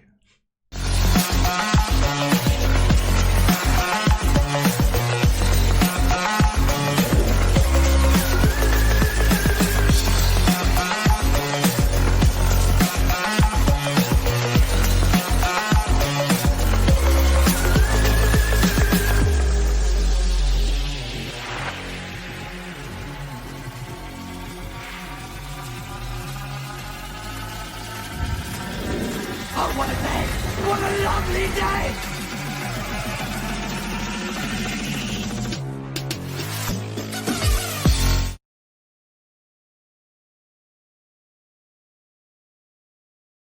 Got to connect those two. Did he say that Eddie Bravo has his own show with some people? Yeah. It'd be great if Nathan can get on there. He'll I love get, David they'll do White, it. but I just think Nathan would have did a better job with the Black Swan. No, Eddie does not have his own show. He was on Sam Tripoli's podcast. Oh, okay. I want to see QE Hey, what's up, Chris? versus How you Kent been, man? Hovind. Hey, what's up, Chocolate? Say again, Mo Man. I want to see QE versus Kent Hovind. That would be fucking awesome. Why? On the shape of the Earth. Oh, on the shape of the Earth. Okay. Yeah, not on creation. No, they agree. I want to see Eddie Bravo on the Nathan Oakley show, or vice versa. While I'd love to agree, why would he come on though? Other than to say, "Hey, I like your show." What would he come on for? There's not much debate between you two. Nah, it's you going on that show would be more, I think, more significant than him coming here. He already knows it's flat, so he doesn't have to come here and debate. Yeah, exactly. Just to hear Eddie Bravo crush some ballers would be good. I know what you guys need to do. Yeah. You need to get David Weiss and Eddie Bravo again, and then Alex Jones, for the mix, and then get Nathan. I was just trying to lead Neil to what his actual fantasy was, and he did right at the end, but he got interrupted. So what Neil said was he wants to hear Eddie Bravo flat smacking globeheads. That's basically the fantasy, right, Neil? Exactly. Picture him doing MMA, but verbally against ballers. Someone's hot miking. And Brian Mabbitt. Mike Ryan, are you doing Discipline. Innovation. Sounds like he's drilling. I have a question. I like the Hovind debate question. Go on, Chris. So, what Coriolis is one of my favorite topics, of course. It's just fun to talk about and hear the ball answers. But, why one of the things they say about Coriolis is that it's actually caused by the different speeds at the different latitudes on Earth. So like if you're at the equator, supposedly you're spinning at 1,000 mile per hour. And if you go, whatever it is, some degrees north, 40-degree north latitude, so I don't know what it is, you're at 750, right? Et cetera, et cetera. So if you shoot a bullet at the equator due north, the bullet's traveling at 1,000. And the reason that Coriolis effect happens is because that as it travels north, obviously it wouldn't travel that far, but you get the point. It slows. It's going against the speed. It's maintaining 1,000 mile per hour tangential speed, but it's once it goes north, it's hitting 900, 850, 800, etc. So how would you answer that type of So what's the effect? What is, first and foremost, Chris? What is Coriolis effect? The way I understand it is it's the apparent deflection of a moving object. One more little detail goes along with that. So the apparent deflection observed from a non-inertial spinning reference frame. Observed from. Right. So the reason I qualify that is because you're asking me a question about what the bullet does.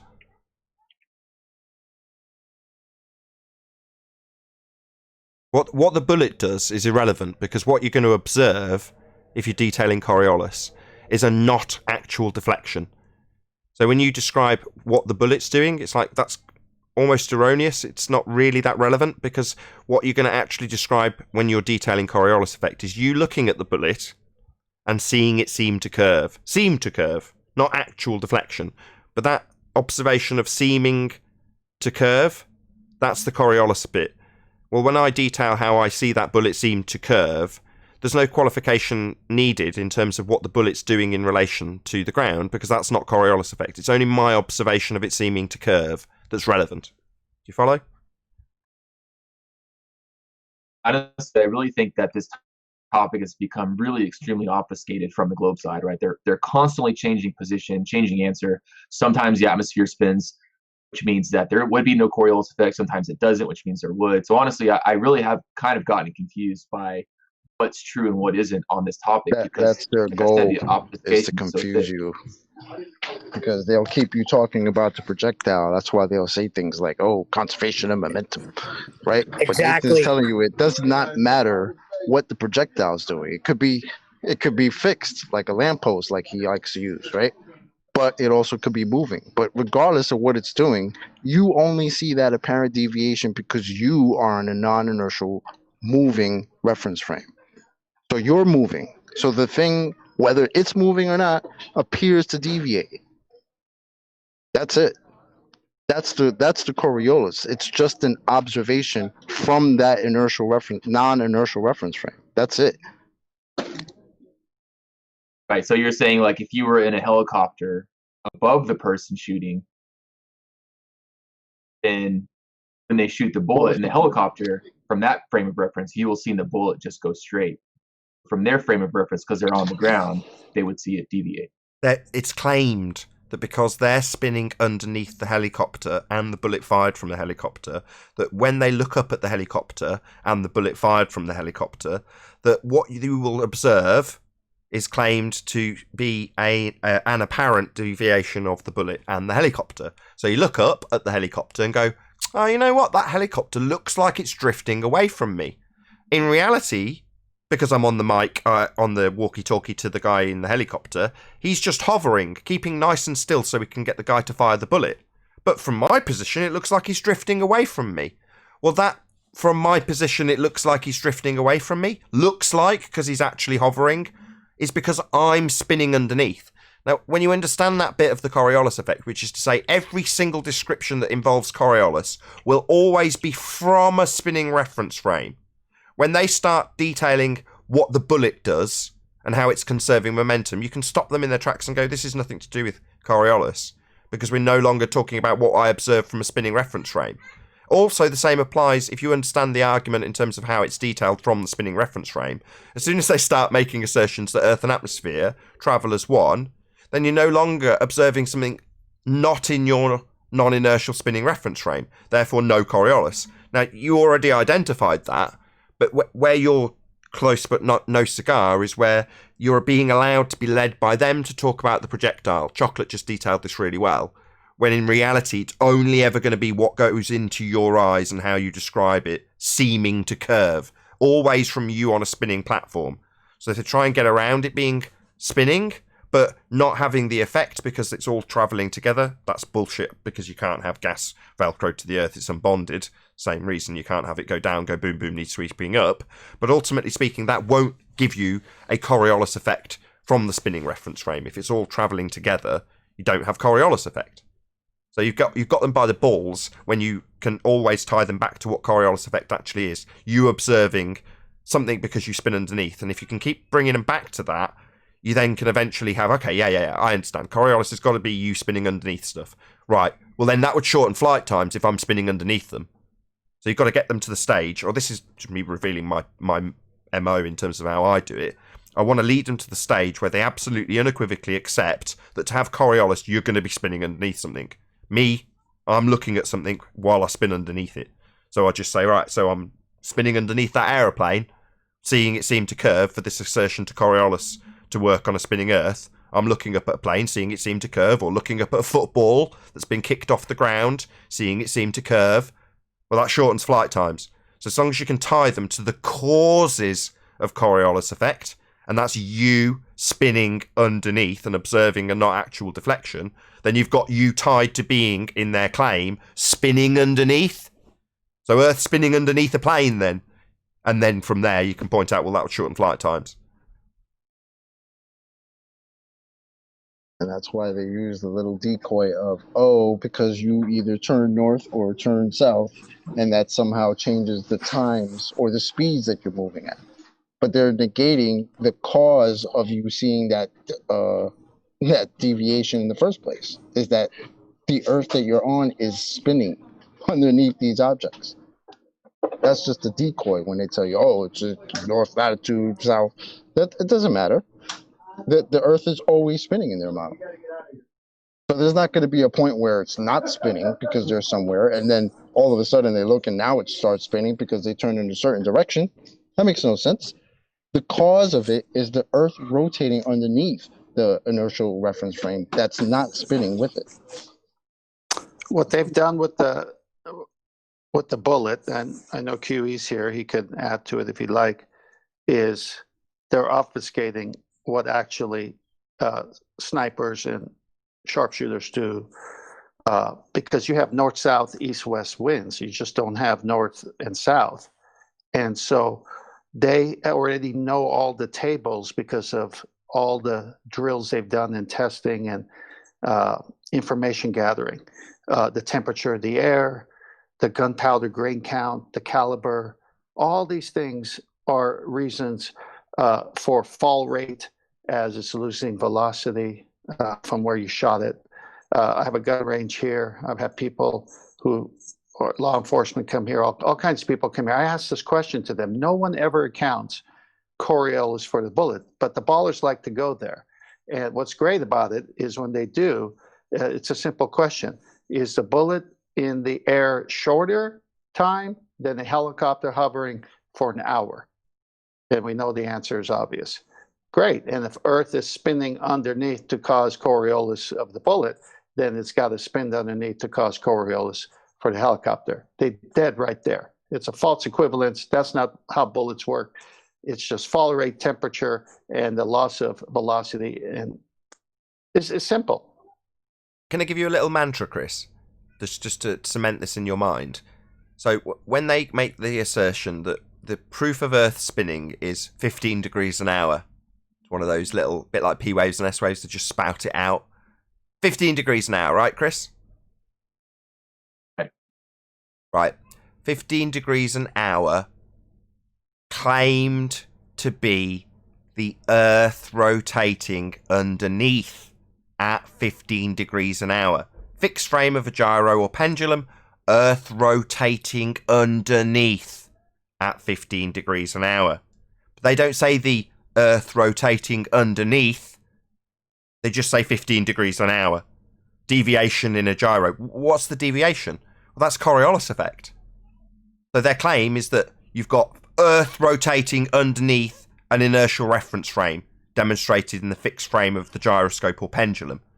Pendulum example's easier to understand. A pendulum just goes back and forward. Well, why does it knock over the dominoes? Well, because Earth's claimed to be rotating underneath. And if Earth's rotating underneath pendulums and gyroscopes and footballs, it's also rotating underneath planes to have the Coriolis effect.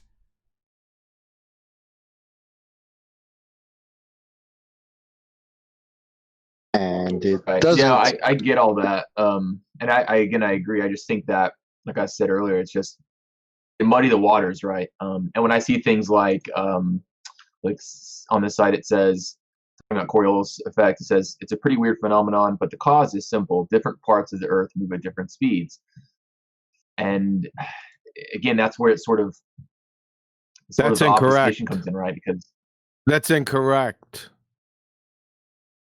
That definition you just read, wherever that from, that's incorrect.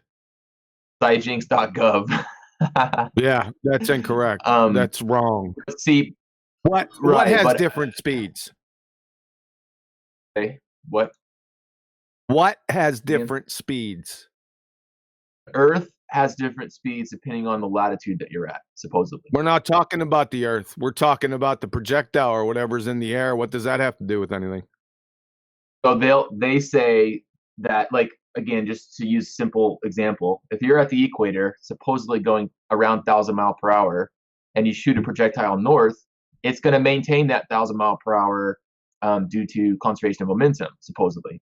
Then, as the projectile goes north to different latitude, thus different speed, that's where the Coriolis effect supposedly takes place or comes in. No, that's incorrect. That's not the Coriolis effect. That's some kind of conjured bullshit from somebody just made it up.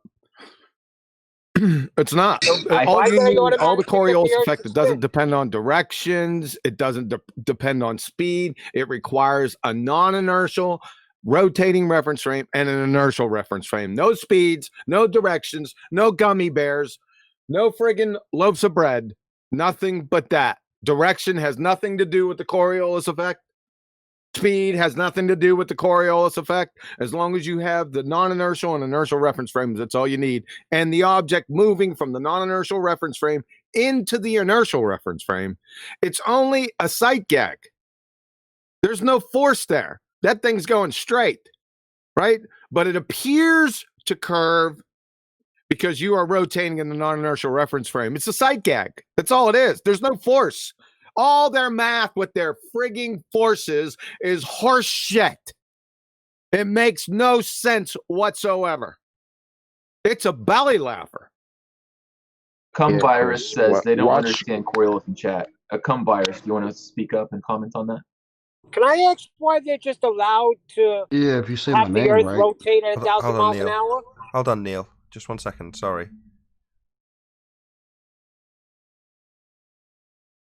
Go on, Virus. Go ahead. Yeah, I said I don't mind speaking if he says my name right. What's your name? Virus Boy. Akumu Virus. Lovely.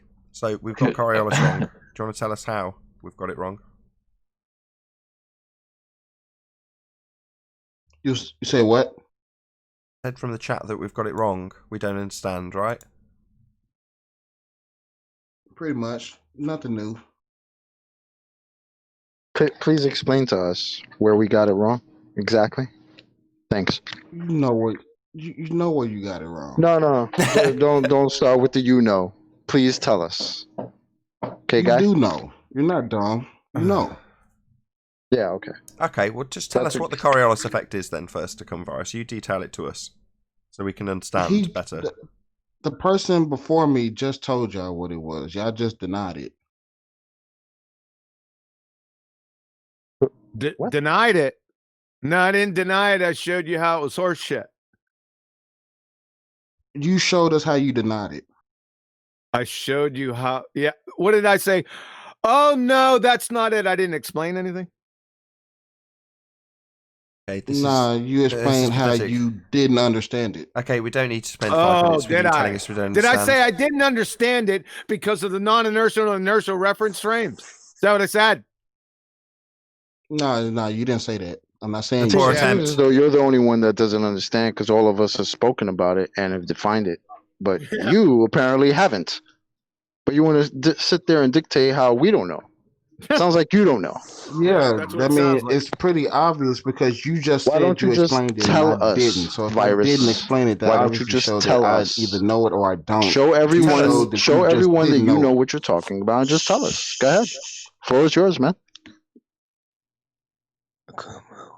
The dude before me already told you what it was. Here we go again. Virus, with all due respect, you're avoiding the question.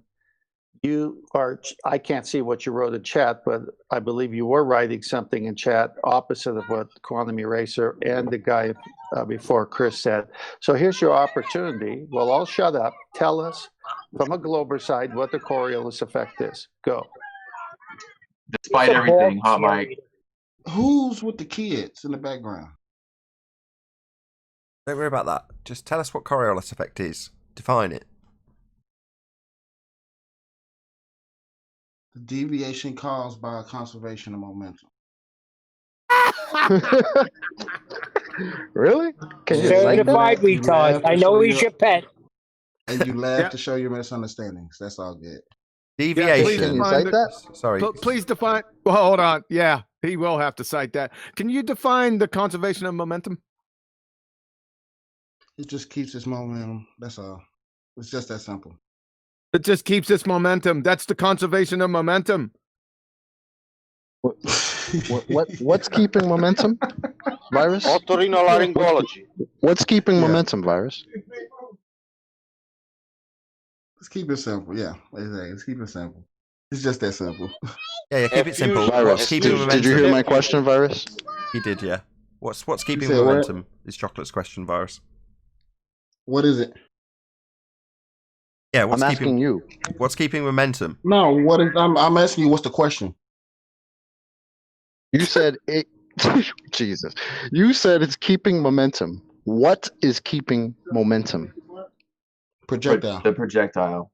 The projectile. What experiences the Coriolis? What you mean? The projectile.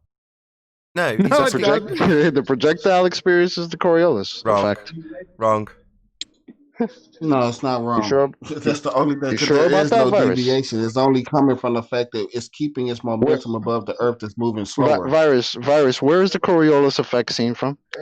The Earth. From the bullet. The Earth. That would be the non-inertial reference frame, right?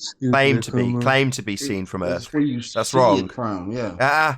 Hello. It's claimed to be seen from Earth. The point Chocolate's making is it's claimed to be seen from the spinning reference frame. That would be you seeing it, though. It's not being experienced by the projectile. It's nothing to do with the bullet conserving momentum. It's about you observing the bullet. That's where you're wrong, Nathan. Oh, right. Citation, please. Let's see this citation, please. Well, show me a citation that is otherwise. We've had it up from Wiki about 1,000 times. The picture. No worries, we will. The picture. We will. Okay. We will. But the picture that was just posted. Stop talking. Stop talking. We will cite the Wiki entry with a little GIF that shows precisely how we've described a non-inertial and inertial reference frame. We'll get to that. But you've already claimed that Coriolis effect is actually not Coriolis effect, but conservation of momentum. That's something totally different. You haven't twigged that yet, but we're asking you to cite what you've claimed, because you're wrong. We know that. You see the picture that's put in live stream. That is Coriolis. Oh, my bad, sorry. You've already posted something. Let's have a look. I didn't post it. Somebody else posted it. But that's Coriolis. What do you mean this is Coriolis? That's what Coriolis does. It's just a diagram. It doesn't explain anything. That's a definition of Coriolis, you think? Okay, then go right above it. If you want word explanations, go right above it. It's in Master B, Nathan. Right. Give me a second, Virus. This is pretty bad. No, this isn't. This isn't what he's posted. He's posted a picture of the Americas with a cross drawn on it and no description. No, I know. I just wanted to post what you were talking about. Oh, I see. GIF, That's so you yeah. had it. That's our GIF, right? That does just detail what's I happening. have a question for QE on this. Hold on a second. Do you He hasn't defined the Coriolis effect yet. Yeah, we're do you understand why the bullet travels east and not west? You haven't explained it to us. We haven't got a definition of Coriolis effect. We're not getting to examples yet. Okay. We need the So definition what? I already first. told you what it was. You haven't. I already told you what it was. No, Do you you haven't. understand why the No, you bullet haven't. travels Don't east tell me I and don't not west? understand. You haven't told us. You haven't told us yet. You've posted a picture, a cartoon, no description. Don't tell me you've already told us. You haven't. I just told you, go above that. There is an explanation in words if you No, don't there like isn't. the I just picture. clicked on it twice. It's just a picture. There's nothing there. There are words above the picture. Go to post above. Can you read those words out? Above the picture. Can you read those words? Why Can can't you read it out? just Can explain you it state to your us? claim, bro? Just chill out. Are Right. you Okay, being fine. stupid? No worries. Right. Do you want to read it out? Okay. It's already been explained. It's already been Oh explained. God! It's like pulling teeth. Okay, I found your citation. Do you That's my know- bad. Do you My bad. like a child, Akuma. Do you know why the bullet travels east and not west? We want the definition first. Shut up. Got your definition? Just read it. I'm not reading. No, just like QE tells me, I'm not doing the work Virus, for you're you. looking real soft right now, bro. Like, why don't you just read it? your What's the state your problem? claim, man? Read What's your the problem? definition. Stop being a punk. Yeah. What's the problem? Just read it. Because QE does the same thing to me all the time. Sorry, QE QE reads out cites his his shit citations and then reads his shit. He What's reads wrong it. with you? QE don't do nothing. He just tells me to shut up and mute me. So you're not going to read out your citation. You're not So going to can define we- it. So can you explain with your Don't knowledge? ask a question. of I'm not going to go Coriolis- on to questions. We want it defining first. You're just refusing. I don't care. Y'all called me out. If you want to call me out, y'all gonna listen to my argument, Yeah, you not need your to argument. define what you claim. You're not giving us an argument. I'm giving you one. No, you're not. You're asking us a question. You're about to launch into a question towards us, and we're asking you to Which is define a this. part of my argument. You're talking. Which is part of my You're argument. still talking. So we've asked you to define it. Yeah, specifically conservation of momentum being Coriolis, which it's not. It's two different things. Now we've got this citation, and we want you to read it. Now, presumably, because it does not back what you're saying, you don't want to read it? Is that why it is? No, I didn't even post that. It's just something for Coriolis for y'all. Well, you're relying on it now. It's become yours. Don't you understand? You take ownership of evidence when you cite it. If you say something, the words become yours. So what? Someone else has posted it. You're going to blame them? They're not talking to us, claiming it. You are. I'm not blaming them for nothing. Yeah, you are. Or is it that you don't understand No, I'm what not. it says? Is So, that what so it this is? isn't okay. No worries. Hold on, Chocolate. Hold on. So this isn't your citation then. So I'll just close that window My down. main focus. I'll just my close main that. focus Shut is up. the picture. Come, Boris. You're pissing me off royally. I'm talking. Shut up. I don't care. Focus on the picture. Shush. Don't be belligerent. Okay, you've told me that's not your citation.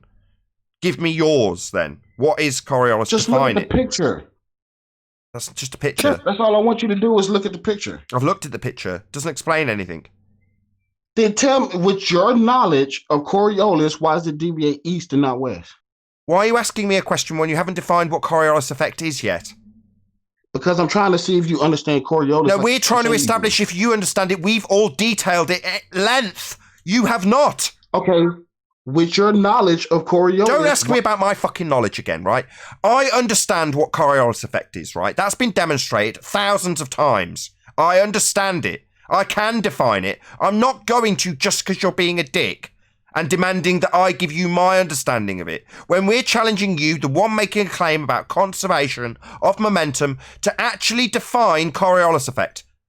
Simple. Do you know what my claim was when I came in here? Yes, that conservation of momentum is what we're actually talking about. And when we detail separate reference frames, inertial and non-inertial, that's incorrect. It's actually conservation of momentum. Then you posted a picture and refused to define what Coriolis actually is. That's not my claim. And remember, I asked you what is experiencing the conservation of momentum, or what is What got conserving me on momentum. this show You to said the start with? projectile. That is my And then when claim. I Are you asked done you, here, Virus?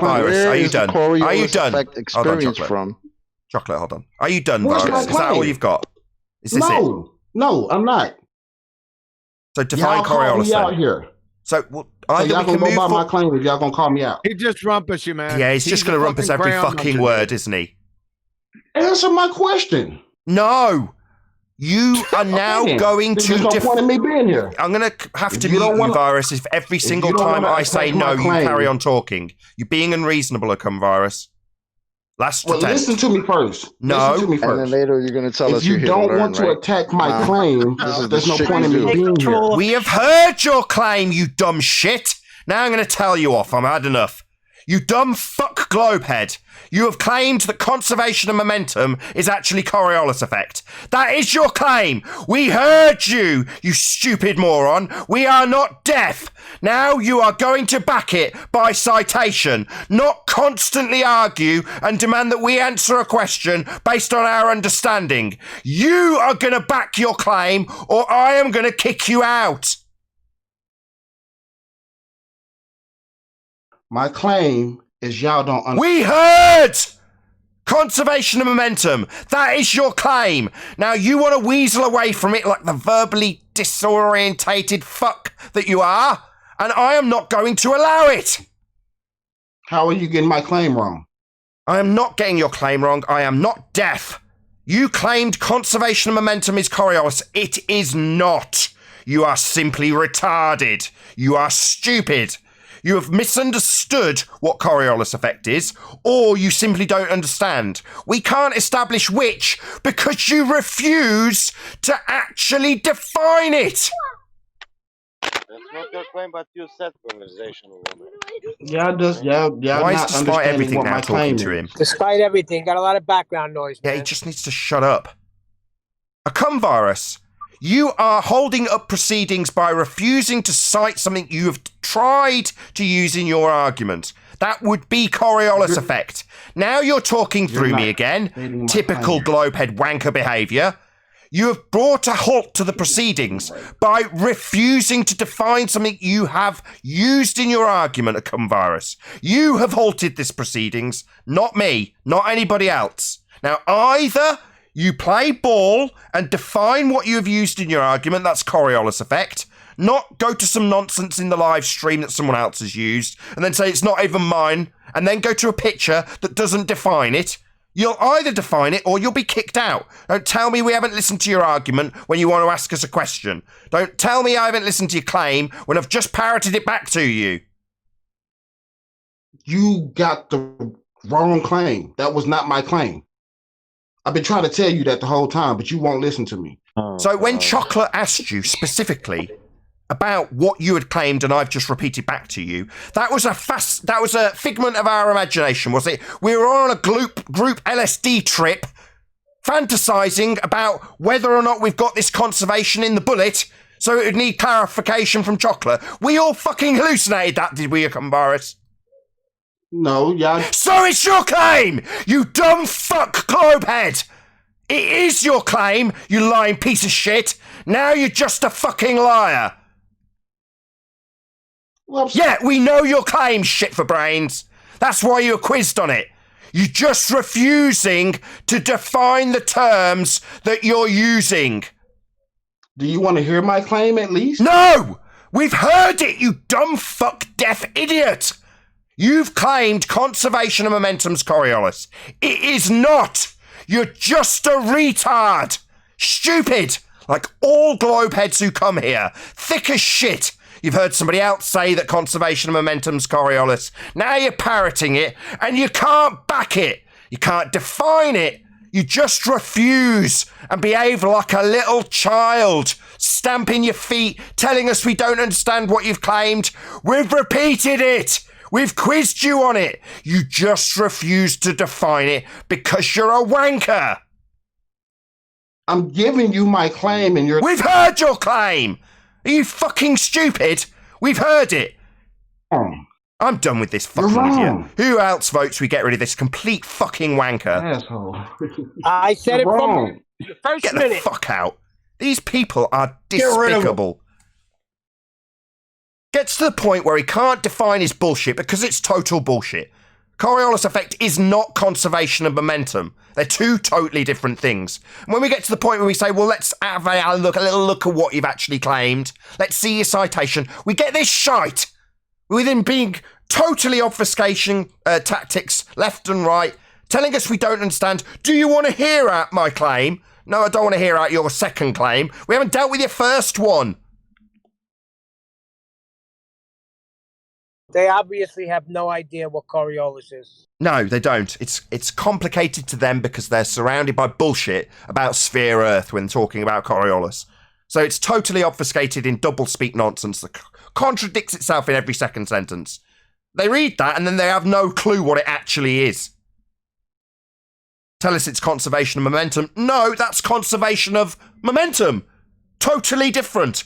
If Coriolis was conservation of momentum, it would be called conservation of momentum. Conservation of momentum. Right.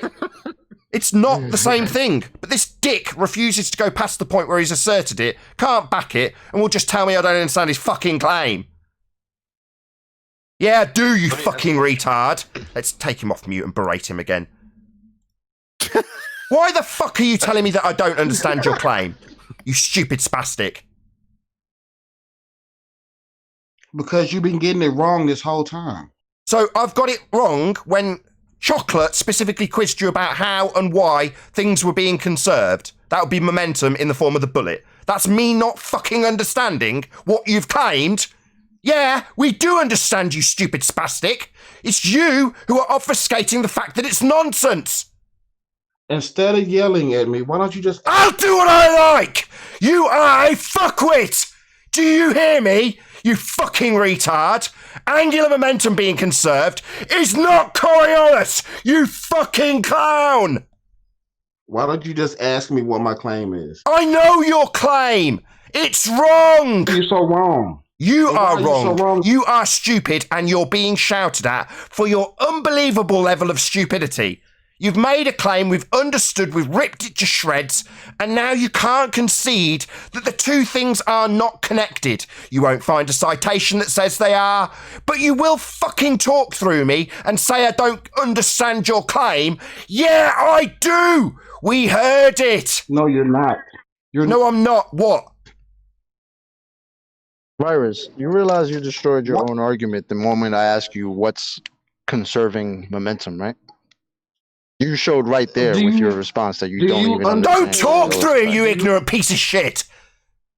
You hear me, you fucking piece of shit? You hear me, you cum virus? How dare you talk through him? How dare you? Anybody repeat my... Now he's talking through me. What a total cunt. Chocolate's ripping your asshole out of your bum, and you're going to tolerate it. You're not going to talk through it, you stupid twat. My claim. Shut up. My claim. Yeah, you laugh it up, you fucking ignorant wanker.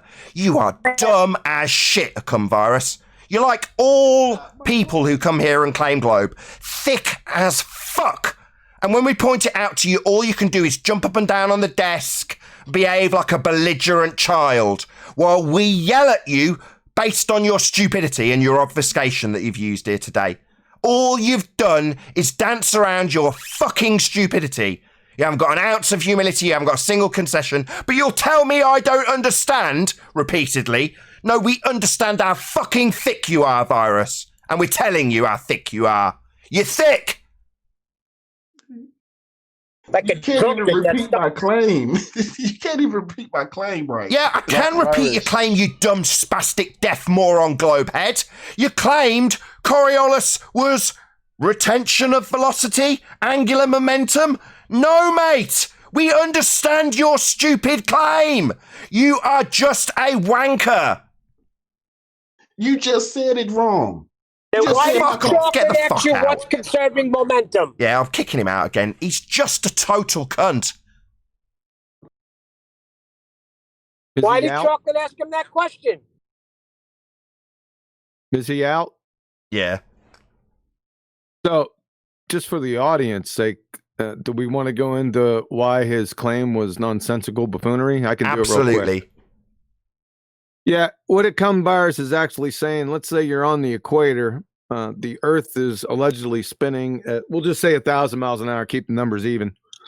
The runway is facing west on the equator. You take off at 200 mile an hour in the plane. What a cum virus is laughingly saying is that when at takeoff, the plane is conserving the momentum of the spin of the Earth it had before takeoff. So it's going 800 miles in reverse an hour because it's only traveling at 200 miles an hour on takeoff. So the plane, if you were to observe the plane from the inertial reference frame, the atmosphere, that plane would be flying backwards at 800 mile an hour. How you like that? Absolutely ludicrous. And it's all in reference to the projectile in this example, the plane. Well, Coriolis effect is an observation of a not actual deflection from a spinning reference frame. Well, the plane going backwards in this nonsensical example where it retains velocity isn't Coriolis effect. Yep. That's it. So they automatically claim that the Earth is spinning, and we got to accept that? Basically, Neil, yeah. They beg the question, Earth is spinning, and anything that would automatically or necessitate a demonstration of not actual deflection from the ground if it's spinning is overcome by the fact that it's travelling with it and retaining velocity. Therefore, no Coriolis effect, even though that's the claim that they're supposed to be utilising to prove Earth spins.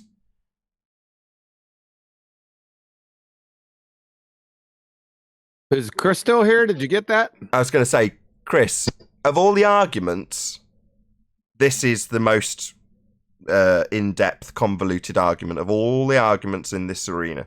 By far and away the most... how did you phrase it? You said, they just muddy the waters? Not here anymore, is he?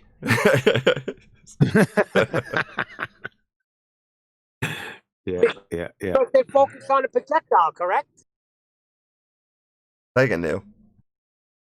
They're focusing on the projectile, correct? Well, that's why the first question I asked him was, "Oh, really? What's conserving momentum?" And he clearly said the projectile, right? Well, then my next question was, well, what experiences the Coriolis effect? Now that's when it went all downhill because he couldn't respond to that. Because the Coriolis effect is seen because it's an apparent deviation, an illusion seen from a non-inertial rotating reference frame. Well, that has nothing to do with the projectile. Whether the projectile is moving or not, you're going to see that deviation, that apparent deviation, because you're on a moving non-inertial reference frame. It's so simple. But they immediately go to the projectile and what direction it's moving. It's the okie doke, man.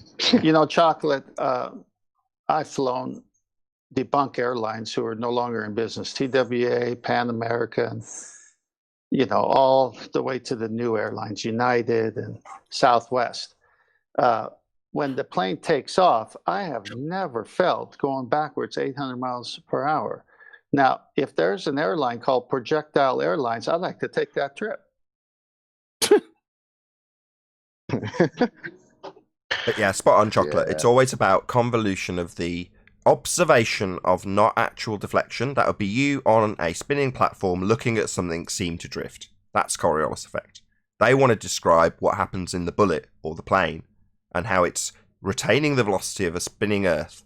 Well, that's assuming your outcome, begging the question. Well, we're just going to assume Earth spinning, but the reason we don't see Coriolis effect is X, Y, and Z. Well, when you're detailing the projectile, you're no longer talking about Coriolis effect. Now, they'll contextualize it within the frame of Coriolis when you're arguing this. But it isn't Coriolis. They're talking about conservation of momentum, which isn't Coriolis effect.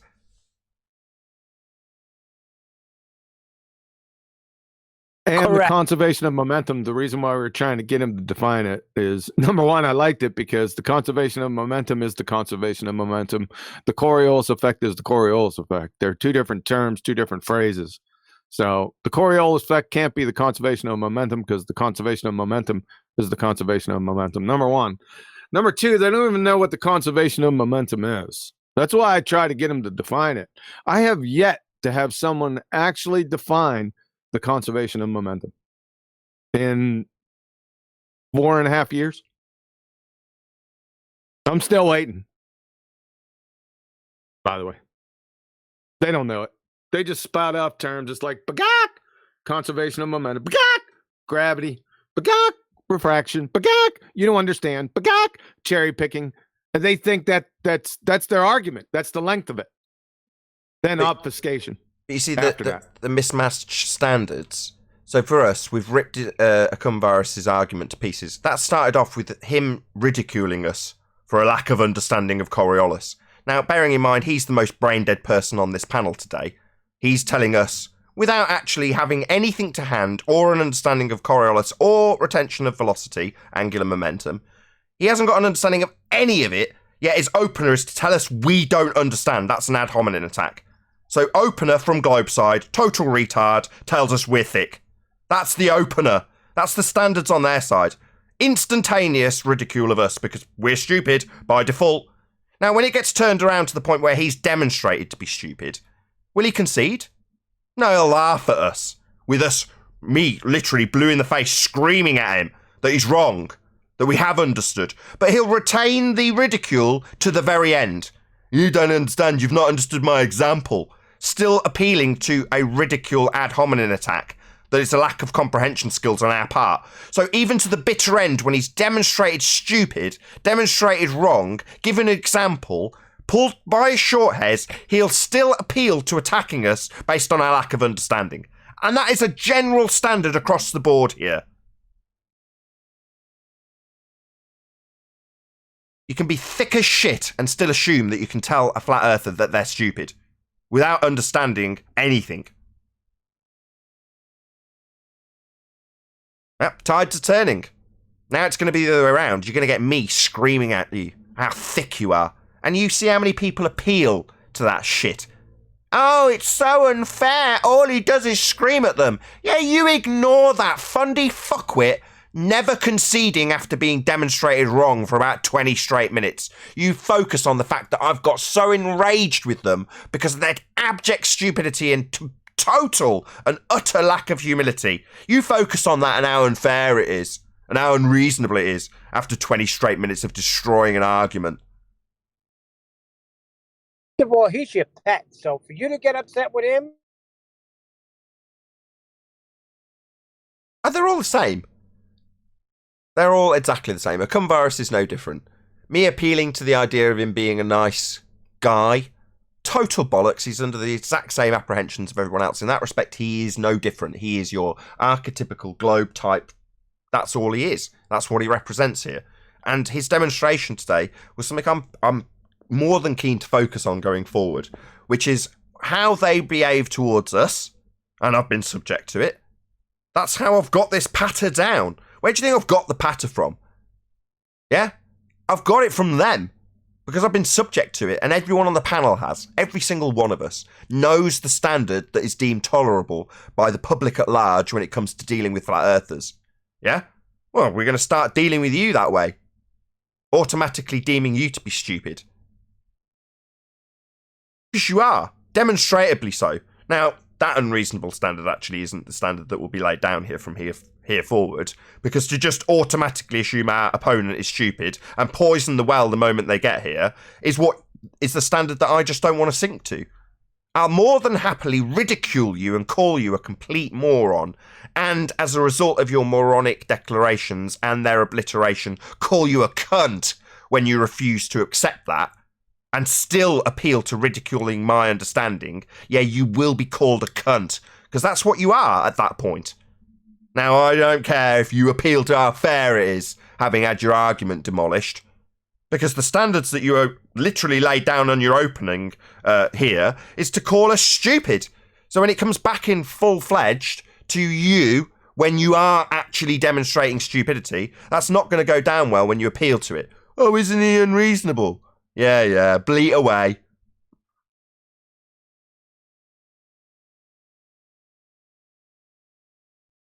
I have a question. What, the most disingenuous person on the panel's got a question?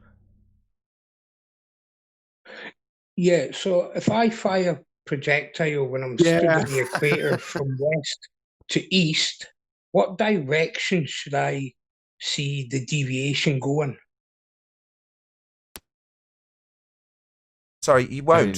The Earth isn't spinning. You won't see any deviation in this scenario. Earth's not turning at all. You won't see Coriolis deviation in this example. Do you know why?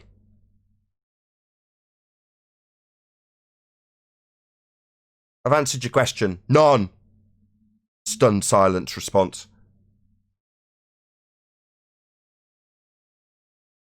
The funny thing is, no deviation is the right answer, but not for the reason you gave. I didn't give a reason. I asked you if you wanted the reason. You just assumed, divined my thoughts, maybe. No, Maybe you'll you come up said with a straw man that I haven't given. The Earth is not spinning. They are going to divine my thoughts. No, Earth isn't. I made that as a declaration. Earth isn't spinning. I've already declared that. The explanation would be that if there was a deviation, as claimed by the heliocentric globe Earth model, then it would mean that we were rotating underneath the bullet to cause the not actual deflection to be observable. And if we're rotating under the bullet because it's in a separate reference frame, then we'll also rotate underneath aeroplanes, shortening their flight times. That doesn't happen. Therefore, I can unequivocally say Earth isn't rotating underneath anything. And that's the claim to prove Earth spins. Coriolis effect? We don't have it. No deviation. You'd need it to prove Earth spinning, though.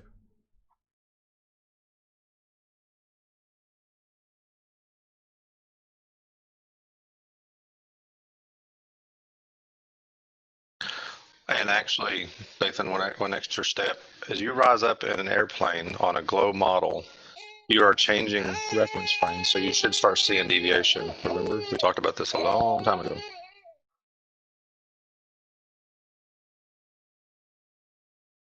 Yeah, anything that leaves a non-inertial spinning reference frame will exhibit not actual deflection. Simple.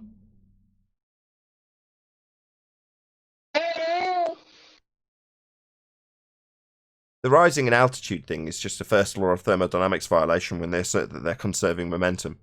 If you're conserving the momentum of a ball Earth, as you raise in altitude, that would have to increase to maintain that position below the ground if you were hovering, for the sake of argument. So your helicopter goes up and it's moving at a certain speed, but as you increase the overall circumference that you'll have to traverse, then you're increasing the velocity that you'd have to travel to track the piece of ground beneath you. Well, that's a first law of thermodynamics violation. They would just say you'd have to hit the throttle a little bit more. To hover? Oh, you said hover? Sorry. Yeah, hover. Helicopters can hover, and if there's a Coriolis deviation, that means the ground's spinning away from them as they hover. So they just go up, stay where they are, and according to the claim that Earth has Coriolis effect, Earth's spinning underneath. So that as you look at the helicopter, you can see it seem to drift away from you at 15 degrees an hour as you rotate underneath it. Well, if the claim in the opposition is that, no, it's actually retained the spin of the Earth when it took off. Oh, did it now? And as it raised in altitude, what, it maintained that speed of the Earth spinning underneath it to be hovering over the same piece of ground? That would mean it would have to have energy input to increase its velocity to track at the same speed. As it's going higher, the overall radius value, or the circumference it would travel if it was travelling around it, would be increased.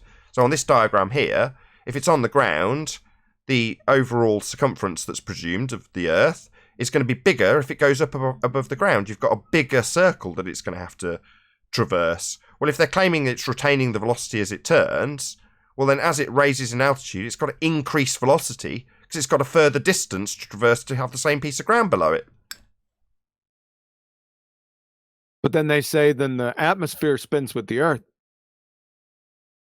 Well, then you don't get a Coriolis deviation. So you've got a first law of thermodynamics violation in the form of it increasing its altitude to maintain the speed of the Earth underneath it with the atmosphere also travelling along with it, not giving you a Coriolis deviation from the ground, so nothing's drifting away from me seeming to curve anymore. Isn't that the thing that's supposed to prove Earth spins? Yep. Yep. On the other flamethrower. At any direction you go, ballers, you're going to get flamethrowered. Right. Here's one other argument. I love this argument, to be honest. Here's one other argument when I brought up the altitude issue, because you'd have to keep up, you'd have to speed up to do it. They say, well, it's only such a small percentage. Oh, so no Coriolis then, so it's not moving. You can't detect it. So even if they say it's so small, so minute, you're back to square one again. Just so you know. Doesn't matter how minute it is. It's qualitative. It is, yes, it needs to increase its speed. Doesn't matter how minute. First law thermodynamics violation. Precisely. Same applies with the observation of Coriolis, actual Coriolis effect. It doesn't matter if, let's say you're doing the example on a roundabout, and you set the roundabout really slow, and then you throw a ball off it. And you go, well, it looked like it kind of went straight, but then you've got a camera filming the whole thing from your position, and then you track it, and you do your tracing, and you see, oh, it's taken a very, very, very slight curve. Well, who cares? It doesn't matter how slight the curve is. It's irrelevant. It's absolutely qualitative, not quantitative. So the quality of the observation is that it takes a not actual curve. How much curve? Who cares? Then they got all their equations. You go on the wiki, and you got all their equations on there. If you go to the Coriolis page, for what? What are you calculating a sight gag? The projectile's not curving. There's no force. It's a sight gag you're observing from the non-inertial spinning reference frame. So partially, their GIF is correct over to the right, but then they screw the pooch down below. So that gets people. Then you get people who say, "Well, you used the GIF and the definition they have. What's wrong with the stuff below?" Well, the stuff below is wrong. That's why. Stuff above is right. So they mix a little truth in with their bullshit. Follow? Yeah, not only do they mix truth in, it's contradictory. So in the wiki explanation with that GIF, you end up with contradictory statements about how things are retained and how they're not deviating. It also details, laughably, hurricanes being an effect of Coriolis, which is just laughable.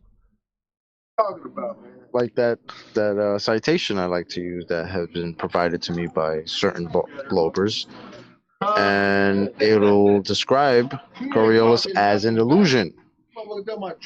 Right? But then later on, we'll tell you how this illusion is somehow causing a real storm with real winds actually rotating. Right. Double speak. Yep, you got it. So yeah, my question always is, how does an observation cause a force? It doesn't. It doesn't. It's a not actual deflection. It's a not actual deviation. The thing you're detailing could be a lamppost concreted into the ground that you're describing the curved path as you rotate underneath it. Well, how do you calculate the force that the lamppost is experiencing? It isn't. It's a not actual deflection. Sight gag, as QE's describing it now. Well, there's a trend here. They also say they have the equation for the geometric horizon too, but you can't see it. It's never been seen. And we're within 5% of it. Earth curve is no longer a physical obstruction to them. Absolutely. Only exists in the maths. So, Paul, you could boil it down to what you just said. How can a mere visual effect, sight gag, an apparent not actual deflection only ever witnessed by an observer in a non-inertial rotating reference frame cause an actual force in the inertial reference frame? It can't. Yeah. And is the hurricane winds, are they moving in a straight line at a constant velocity, or are they sitting still? Which is it, right? No, those are actual winds with actual rotation. Actually moving. Yeah. It's nothing apparent about it. But that's right, Paul. That's what it would boil down to. To assert that the Coriolis effect has something to do with these actual spin directions in hurricanes is to assert that the wind, or what you observe, is travelling straight, but because you're rotating underneath it, you see the wind seem to curve. When in reality, they've got an actual spin direction. It's not a not actual deviation because you're spinning underneath the wind. It's preposterous. The only example that could include a hurricane with Coriolis would be if you were part of the non-inertial spinning reference frame. Now, non-inertial because you're part of it. In other words, from your vantage point, it's not spinning. You're part of the spinning reference frame. Now, if you're spinning in a hurricane and you look down at the ground and go, look at that parked car over there. It looks like it's curving away from me. It's not. It's actually me in a fucking hurricane. Well, that would be Coriolis effect. No, it'll look like it's moving. The parked car will look like it's moving. Yeah, the car, from your vantage point, spinning in the hurricane, you're then in the non-inertial spinning reference frame. In other words, you and the reference frame that's spinning are as one, and the things that you're observing, not part of that spinning reference frame, are seeming to move. Look at that house. Look how it looks like it's coming towards me. Well, it's not. You're spinning towards it in the non-inertial reference frame that is the hurricane. Yep. That would be Coriolis effect. The house seeming to come towards you. Well, the path that the house seems to take when it's cemented into the ground, that's not actual deflection. But that's the only example that could include Coriolis with a hurricane, because from the ground, looking up at it, it's not travelling straight and only seeming to curve. It's actually got a spin direction. But they convolute that crap into the examples in the wiki entry that describes Coriolis, and they use it as Earth-based Coriolis. And somehow it's all detailing effects of things in the inertial reference frame, which a hurricane is. It's something taking part of an effect in an inertial reference frame that, according to their rhetoric, that you're spinning underneath it, you're not part of. So it's nothing to do with Coriolis effect when you observe something in the air spinning around. Only if it's travelling straight or fixed, but you travel underneath it on a bloody roundabout. Earth doesn't exhibit that effect. We're not travelling underneath anything. If we did, flight times would be shortened, because we'd be travelling underneath the plane for it to look like it curves. Oh, look at that plane. It seems like it's curving. It's actually travelling straight, but we're travelling underneath it as Earth turns. Oh, right. So we're travelling underneath that plane as it travels towards its destination. Well, that would shorten its flight time, wouldn't it? That doesn't happen. Yep. Wait, hold up. Didn't we one time have somebody come on here and tell us how hurricane winds are 100% moving in a straight line? Go show. Yeah, I was gonna bring that up, but you got me before I could. Chocolate. Yeah.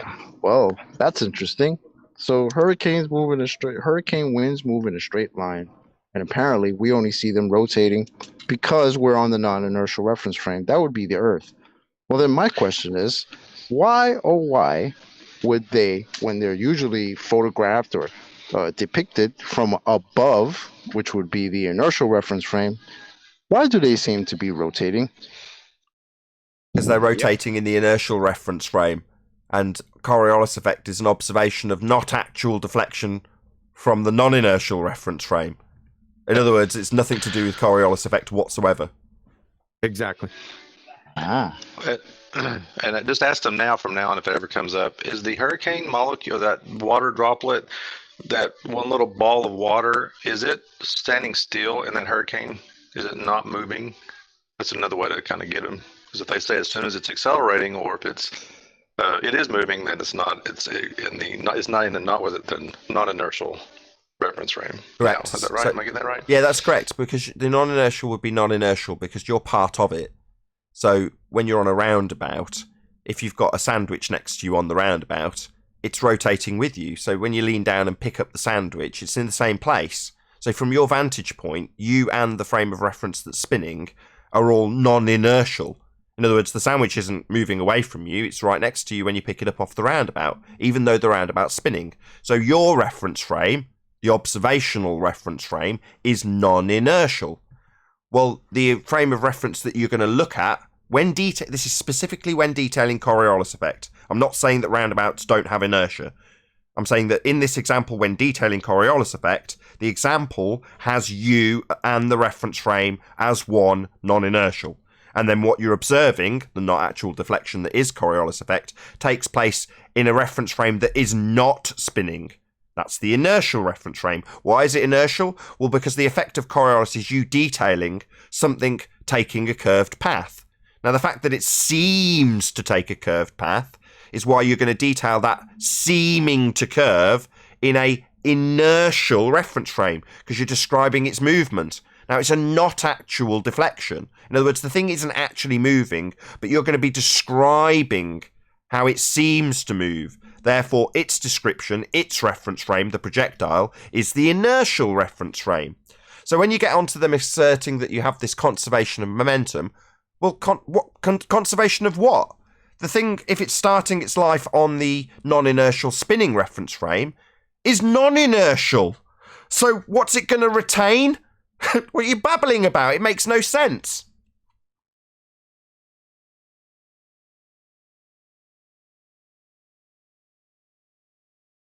Going to retain the non-inertial frame's inertia. And what inertia is that?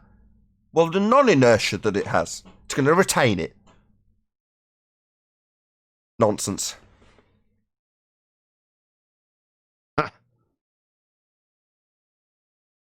Go, Kiwi, go. Yeah, like I said, this convoluted argument, I usually stay away from it in discussion because, like I said, it's easily obfuscated. However, if you have a thorough understanding like you do, Nathan, I mean, you could stop them at every point. You know, the conservation of momentum, the atmosphere spinning with the earth. It takes a long time because they'll tap dance, right? They'll pull the old Texas two-step on you. But the most important thing is to make them define Coriolis effect. It doesn't matter what it is. Make them define it before you start. That's the most important thing. It's a microcosm of a bigger picture. And I don't care what they're talking about. Make them define the thing that they're talking about and not just explain it. They're slant. You need citation support first. Then you can start to provide examples or go into explanations. Let's hear what's a reference frame is to start with. Oh boy. What's a reference frame? Someone said reference frame like 1,000 times today. Let's hear what is it. You want us to define it? You want us to dig out a citation for you? Yes. The thing is, Chaiki, when someone's challenged for a citation, it's typically because it's contentious. So are you saying that we have defined a reference frame incorrectly, or that somehow how a reference frame is going to be defined will somehow alter the points we've made? That's the reason for citation. Oh, yeah. Well, is it contentious, Chaiki? Are you saying we've got it wrong? I want to see you got it right. Oh, I see. Just a little challenge for us, just for fun. Fuck you. How about that? It's okay. Say you don't know. Right. So, can I play this game too? Yeah, go on. Okay. Define atmosphere. Go. Fuck you. Oh, I see. Yeah, that's what I expected. Yeah, we can play. Yeah, but there's no relevance to either of us asking, though. Did I say atmosphere? Did I say atmosphere? Why you challenge me on atmosphere? It's not contentious. That's the point. It's not dating reference frame. He hasn't listened. He hasn't listened or got the comparison. So it's not contentious then. You haven't made a claim about atmosphere. So it's kind of spurious then. Now, if you're saying we've got it wrong about reference frames, tell us. No. I want to learn. What is a reference frame? Oh, you want to learn? Just look it up. It's really easy. Mm-hmm. You just want to learn. All right. Well, we're debunking the nature of reality as claimed by the Western world. You just want to look stuff up. You got Google for that, mate. You don't need us for that. How you debunk something you don't even know? What don't we know? Here we go. We're going to get a claim this time. What reference? I thought you were the one that came here to learn. So it sounds like you don't know. Not us. Yeah, perhaps. Yeah. You have to give us some context. How do you think we've got it wrong? What have we said that's incorrect? What this is, Chaiki, is you saying you don't understand what a reference frame is. That's basically what you are doing. Let's walk through what the reference frame is, what inertial reference is. I'm sure your audience, your flat earthers, do not know. I'd beg to differ. Explain it to them, please. But for what? We don't need explaining, Chaiki. But why? Why is this required? That's what I'm trying to get through to you, Chaiki. If this is contentious, tell us how. And then if it's contentious, we'll define it for you because it's contentious and needs defining. Okay, whatever. It's contentious. It's contentious. The point is, Chucky, if I just say what it is, give you like 2 words that define it, what happens next? Will you apologise for this assertion by intimation that we don't understand what a reference frame is? Will you apologise? Apologise for what? For your ad hominem attack. This is an ad hominem attack where you declare that we don't understand what reference frames is by assertion of challenge. It's not got any point to it other than an ad hominem attack. It's just you saying you don't understand what a reference frame is and I'm going to challenge you to prove that you do. Wanker. Okay. Not okay. The behaviour of a wanker. So you're just going to come up to us and say, I don't think you know what this word means. Why, number one, are you asking me to define this word? Is there a particular reason? No. I just don't think you understand what it means. We've just been detailing it for about 20 straight minutes. So other than you attacking us personally on our understanding generally, because you haven't just directed this at me, you've directed it at everyone on the panel. In other words, you're flat earthers, so you don't understand what a reference frame is. That is what you are doing, Chaiki.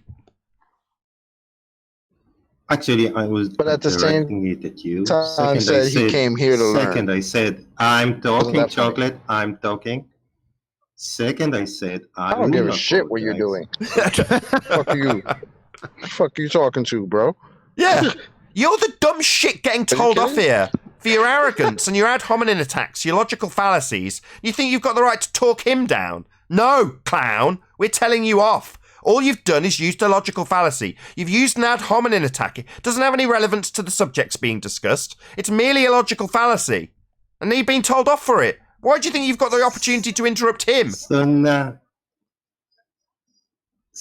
of your wankers know the answer. Yeah, I've already asked you. If I gave you just 2 words, where would it go? Because suddenly your claim that we don't understand what it means would be eradicated. Will we get an apology? Because you haven't got a point that backs this up. It's no actual reason other than an ad hominem attack. Keep telling you. I said, yes, I will apologize, Nathan. Okay, it's a coordinate system. Coordinate system? Yeah, it's an abstract way of describing a coordinate system. Just a coordinate system. Am I going to get an apology? To make measurements. It's a way to make measurements in an environment that you are in, denoting that if you are making a reference frame denotation, there must be other frames of reference that you can compare it to or juxtapose it to. Get it? Okay, yeah. So what kind of measurements? So another question. So your declaration that we don't understand this, what was that for? We need a complete understanding. You're talking through me rather than addressing this. This was an ad hominem attack, just a logical fallacy. They already explained it, Chaiki. So where's the apology we were waiting for? This was just an attack on us. Same as the last guy. What kind of measurements? And why are you asking a question? We've established what's going to happen. So we've established you don't have a point to this. Then you've dragged us around, making us define it. No, there is. Now you're talking through me. There is. No. We asked you what the point was. But now that we've pointed out that your ad hominem attack has failed, We're not going to get, oh, I'm really sorry, I automatically declared that you didn't understand something you've discussed for 20 straight minutes. We're not going to get that. It's on to, now I do have a point, now it's been defined, let's move on. Let's forget all about the fact that you've come in and attacked us personally. You've said we don't understand. That's basically your angle here, so far. Now, I'm not going to move past this. You're a wanker, like all globeheads who come here. You've decided to demean us, to tell us we're stupid and we don't understand. We do! Now, I'm not going to move past that until I see some humility. Well, coordinate is not complete. No, we're not discussing coordinate systems. We do understand it. It's been defined now. You just had a personal attack, an ad hominem attack. It wasn't relevant to the argument and the discussion about Coriolis. Therefore, a logical fallacy called an ad hominem attack. You've just attacked us, personally. No. Do you mean no? Yes. There was no point. It didn't have a valid argument attached to it. It didn't actually have any relevance to whether or not it was right or wrong in our arguments. It wasn't therefore a rebuttal. It was merely an ad hominem attack that's been demonstrated incorrect. And here we are, 5-6 minutes later, what with you wanting to move on and me being fucking furious that you've decided to attack us personally. Not apologise. Not say, oh, it was really unreasonable to come here and declare you're all stupid and don't understand when you in fact do. That's unreasonable. You're not going to concede that. You just want to move on with your next fucking point. What? Maybe next point that we don't understand and we'll go around indefinitely with you telling us how stupid we are and us demonstrating what a fuckwit wanker you are. Is that how this goes? Have some humility, you pathetic piece of shit. So we did understand then. You were wrong. Yes, because it's incomplete. Yes, it was what? You sniveling, mumbling little shit? How do you know that if you didn't understand that in the first place? How do you know that if you didn't understand? Didn't you come in here to ask our understanding? So now you're going to tell us how it's not complete when you didn't understand in the first place? How does that work? Now he's talking to you, Chocolate. What a wanker. What a wanker. Get him put in his place. He thinks he can talk. What a wanker. Chocolate's talking. Oi! Chikey, you are the dumbest fuck here currently, and Chocolate is going to tell you what's what. You are going to listen. That doesn't mean talk through him like the last pathetic, belligerent little child. Like now, you're talking, aren't you? I know. I'm telling you off, and you're behaving like a belligerent little shit. Yeah, talking through everyone? Stop it. Chocolate's now going to correct your nonsense. Well, I'm just trying to find out. He's now claiming that our understanding is not complete, but yet he came in not understanding and asked our understanding. So now,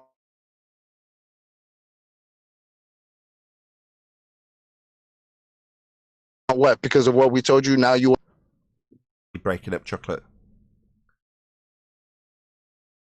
Yeah, so you were saying he would do what? Well, if you wouldn't have been talking through him, you would have heard it. Breaking up. No, all I heard is that he's Can you hear me better? Something. He wasn't correcting me. Can you hear me? Yes, we can now. Yeah, Chucky, I'm just trying to understand how you came in and claimed that you didn't understand. You wanted us to define it for you. We've done so. And now you're telling us that our understanding was not complete. But yet you didn't understand and you came in for our understanding. So now all of a sudden now you understand enough to tell us that our understanding is not complete? How does that work in your mind? If you could even follow what the hell I just said. This time? Yeah, so reference frame is coordinate system plus time. Can't do with coordinates only. What? And wait. Please wait. And I've half heard apology, it all. okay? Because you knew half the answer. I didn't even understand what he just I said. give you half apology. He said coordinate Half. system is not complete without time. You can have all you want. Oh, man. Oh, shit. We forgot the gummy I bears. said reference forgot frame the is chicken not wing. complete without time, not coordinates. I forgot my So we computer know what desk reference in my frame pen. is, right? I'm sorry for my incompleteness. Clown. Go ahead and put him on mute, so then we can take him off mute and berate him again. Just my frustration, Chaiki, is because your opener was to tell us that we don't understand, and what at the end of this little back and forth, we're laughing at your abject stupidity. That's the situation. So what is inertia reference? So it's moving on to another topic. God, here we go. So it's never the case that, despite the fact that your opener was to claim we didn't understand something, that's an ad hominem attack, a personal attack on literally everyone on the panel. Despite that being the case, and a demonstration of your abject stupidity that is literally laughable, everyone's literally been laughing at it, you now think that you're just going to move on to a new subject, even though you've attacked us personally and been demonstrated stupid. That's what you think is the reasonable thing to now do, just move on to the next subject. Nathan, I see a possible agreement here between Chaiki and us. If you do put him on mute, like Quantum Eraser says, he'll be in a timeout, and we would all love that part of time. Chaiki, just apologize, man. Agreed. Admit defeat, and then you can move on. I did half apologize. He said he half apologized. That's interesting. Oh my goodness gracious. Define half apologize. God. We won't get anything from him. He wants to move on. You will need to learn Zero humility. for this. Same as always. But it's okay then. You're not in the slightest bit concerned that you're actually the stupid one and you came in and declared that we didn't understand stuff, when in reality it's you that's thick as shit. You're all cool with that, Chaiki? Well, I'm half stupid since you... No, 100% stupid.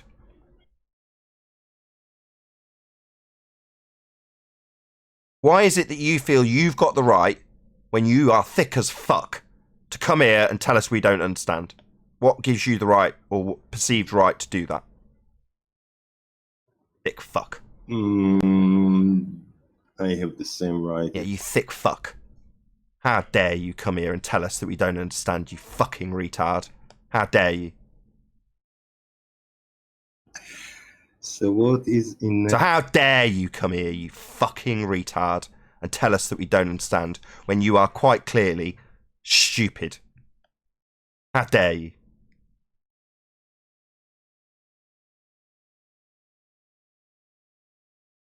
You fucking retard. You and all people who believe they are on a globe are like you. Thick as fuck.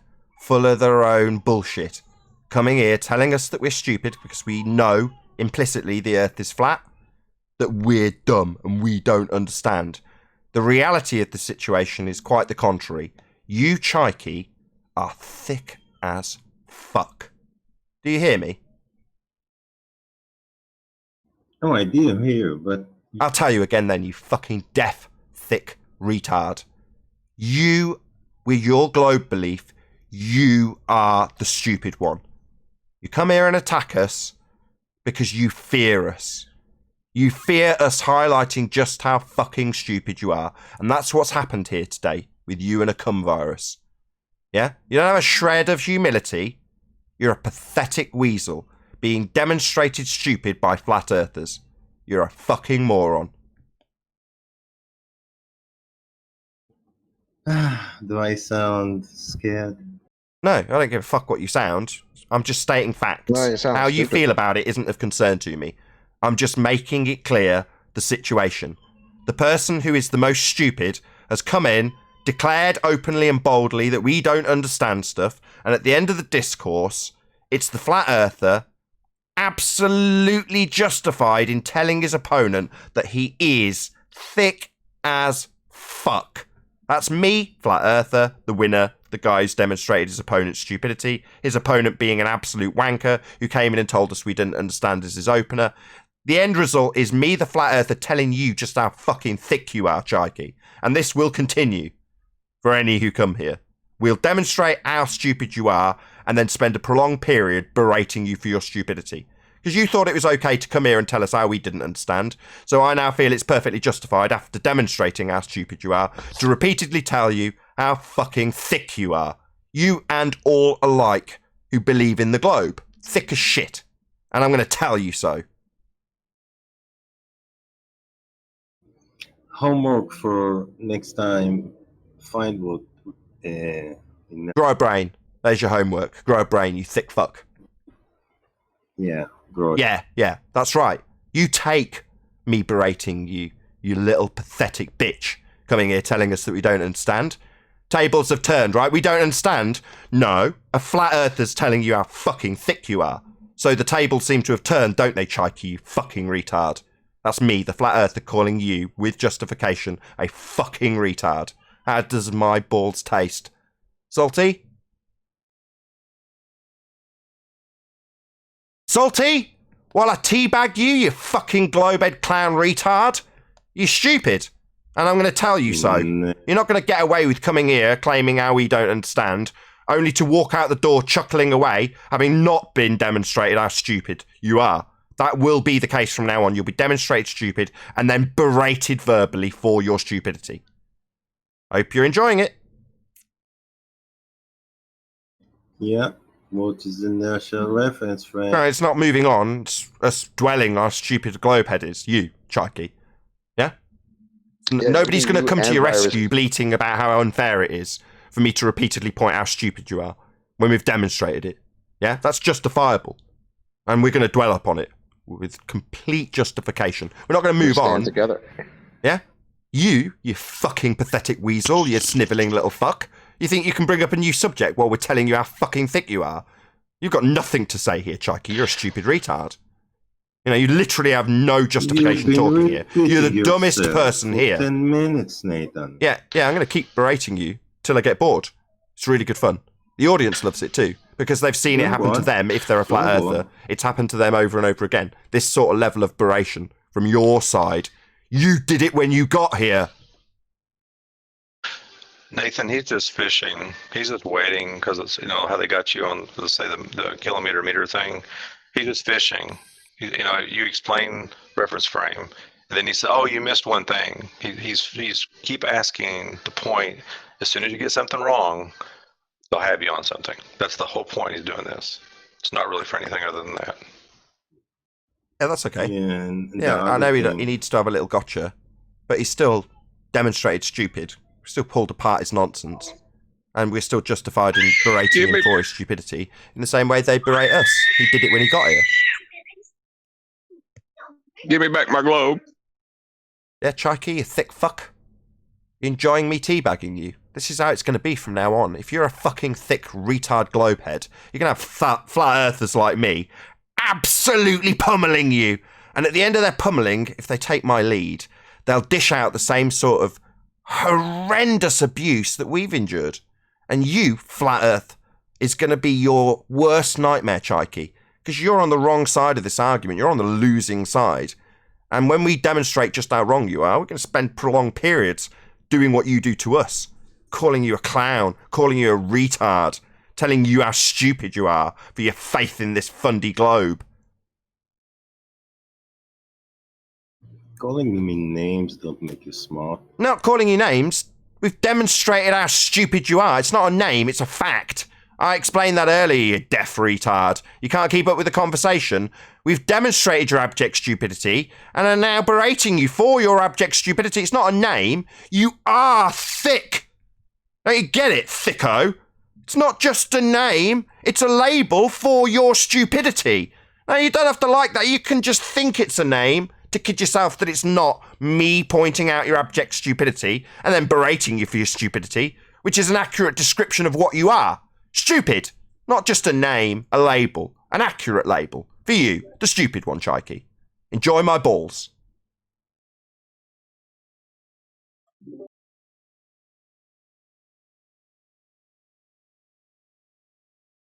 Cat got your tongue, Chikey. Cat got your tongue. No interruptions anymore. I'm wearing you down. Grinding you globehead fucks into the ground with your beration that you're receiving. Yeah? Don't seem to be interrupting anymore. Well, I tell you how thick you are for the 20th time, by example. I'm sure the rest of the people that listening to you.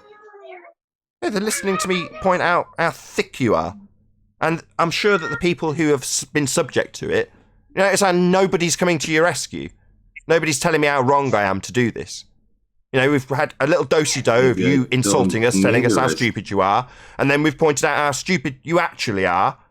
Yeah? You've never conceded. You've not said I'm sorry. You've told us you've given us half an apology. That's why nobody's coming to your rescue when I berate you. I gave you half. I don't need the rescue. Okay, all right, Chikey, look, let me try to help you here. What half are you apologizing for? Define the half you're apologizing for. For the coordinates. What? Mumble, mumble, mumble. What'd you say? Clean your ears.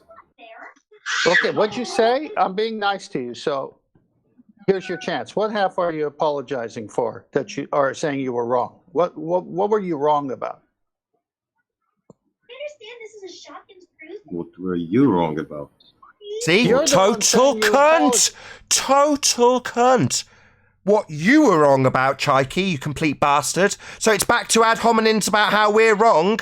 You were demonstrated to be stupid. No, not what we were wrong about. Moron, can't keep up with what's going on. We've demonstrated your stupidity. But it's back to the default position of ad hom the flat earthers, eh, Chikey? Nah, that's not what's happened, dear Chikey. No. We demonstrated your stupidity, scumbag. Moron, idiot. That's what's happened. Yeah, you didn't get a victory here. It wasn't us being shown to be wrong. No, Chikey. Try and keep up with what's going on.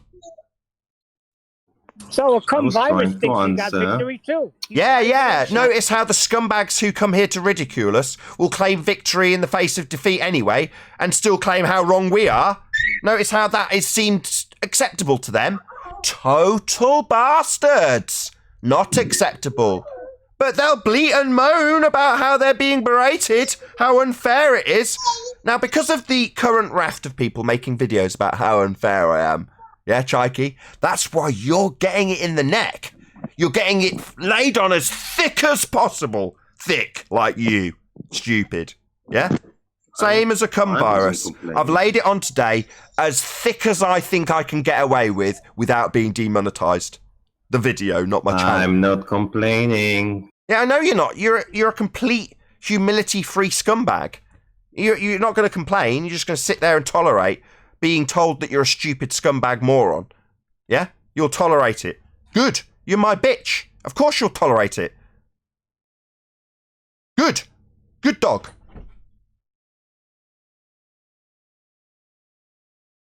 Damn right you'll tolerate it. Accurate. An accurate description of you and your stupidity. And a cum virus's stupidity. Nathan, can I ask you a question? Yeah, sure.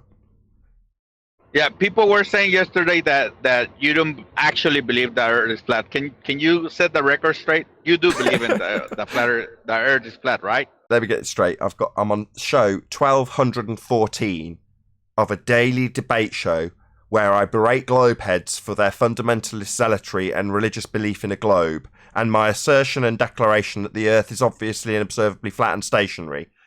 But you want me to clarify my position. Is that correct? No, that what you just said right now, it's enough for me. I already know, but people were arguing that you don't actually believe the Earth is flat, and we were saying that you say it every day. But yeah, he's in for the money. Somehow right. They get that you don't believe. So Here for the money. Let's just cover that, right? Here for the money. If I was a globehead attacking me by name, I'd get more views than me being me making videos. So you've only got to make a video about me as an anti-flat earther, and your video will do better than my video will. So which side should I be on to make money? The point is that you can't argue. Why are you talking? You can't. Yeah, fuckwit. You are the stupidest person here. Why are you talking? Stupid. Excuse me. Excuse me, little boy. Belligerent child. Stupid idiot. Why are you talking? You are the dumbest person here. We've just had to spend a prolonged period pointing that out to you, you dumb fuck. Now sit down and know your place in the dunce corner with a dunce hat on, not talking. Okay, you stupid globehead retard? What part of this aren't you getting, Chaiki? You dumb fuck. When it is, sit down and shut up. You have nothing to offer here. You're a retard. Now you get it? You don't you get it? Don't you understand, belligerent child? Sit down, shut up, focus on the dunce hat. Okay? Let the adults speak, moron.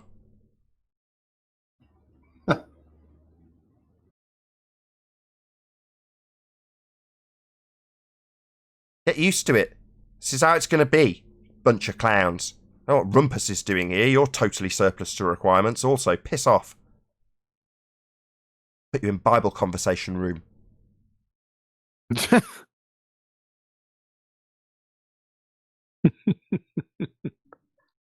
Nathan, it's obvious they come here for attention. They're deprived of it wherever they are, and even the berating is attention, so they enjoy it. Yeah, I've made that claim too. A lot of them are masochists. Well, we have Brew coming back. Nathan, aren't you? Scared to debate, scared to confront the issues. The only thing you've got is the scaredy cat, scaredy cat, scaredy cat. I love this guy. We got Brew back in. He's in the he's in the text chat. I don't think he's ever coming back in the room. He's talking smack. Mr. Projectile Diarrhea of the Mouth Brew thinks pseudoscientist. He said that he'll take any flat earther and mathematically prove every one of his statements. Well, Kiwi, when I brew, I'm always looking for a tea bag. Maybe that's why he's here. Where's that mole man at too? He made a derogatory statement about me on another platform. I was going to screenshot it, but I was hurt. Oh, what did he say? He said I was a poopy pants or something. No way. Yeah. Bad. How mean. Isn't Mole Man on our side? I thought Mole Man was... Hold on a second, Mole. Hello, go ahead and see what he says. Where is he? There you go. Go ahead, Mole Man. You said something really bad about me. Yeah, what did I say? It was really bad. What did I say? Let me see if I can go find it. Since Nathan wants an extended show for today, let me see if I can go find it. 1 second.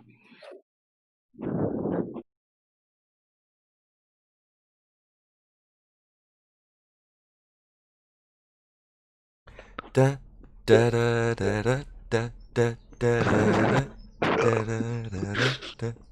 Did you already do the fuckwit pops? We kind of covered the top of the fuckwit pops earlier. I'm reaching my limit of fucks, by the way. I think I might have exceeded my use of cunt. Oh well. Oh, I found it. Oh shit. Huey is mental, as usual. Well, you were shouting, if I remember correctly. Well, then call me mental. You know you go mental. It's controlled rage. Now Huey is going to debunk weight. That's what you said. Okay. Moderator. Wait, did you debunk weight? One-on-one. Me versus Mole Man. You're in the wrong place. Oh, refrigerator. But QE, refrigerator. Haven't you debunked weight already?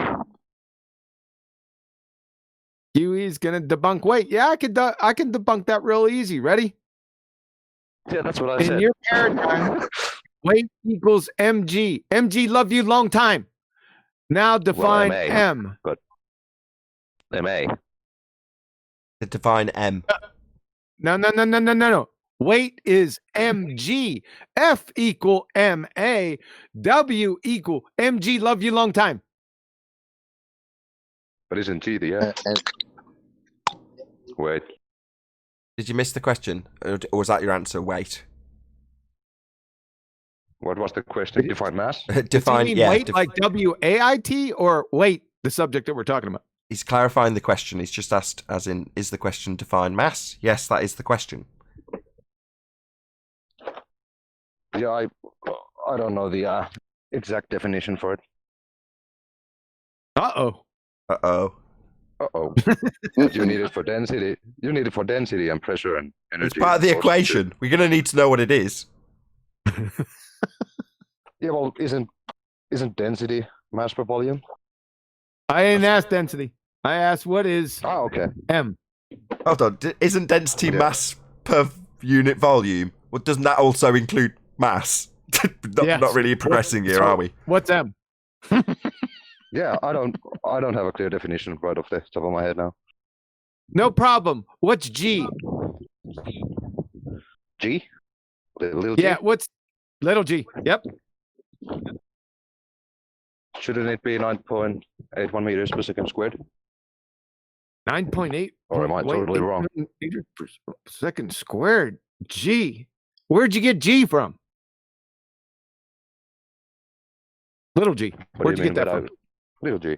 Measurements. Yeah, isn't it acceleration? Not you, Chucky. Oh, acceleration. So 9.8 meters per second squared. Is that towards the center of the Earth? Yeah. Okay. Helium, hydrogen, nitrogen, hot air. You're quite familiar with that one. So is Chucky. What about those? Those aren't falling at 9.8 meters per second squared towards the center of the Earth. What's the problem? Should they do? Oh, I gotta go in here. See the problem? That's only one part of the problem. Sorry, I'm not following. Hold on, I'm confused.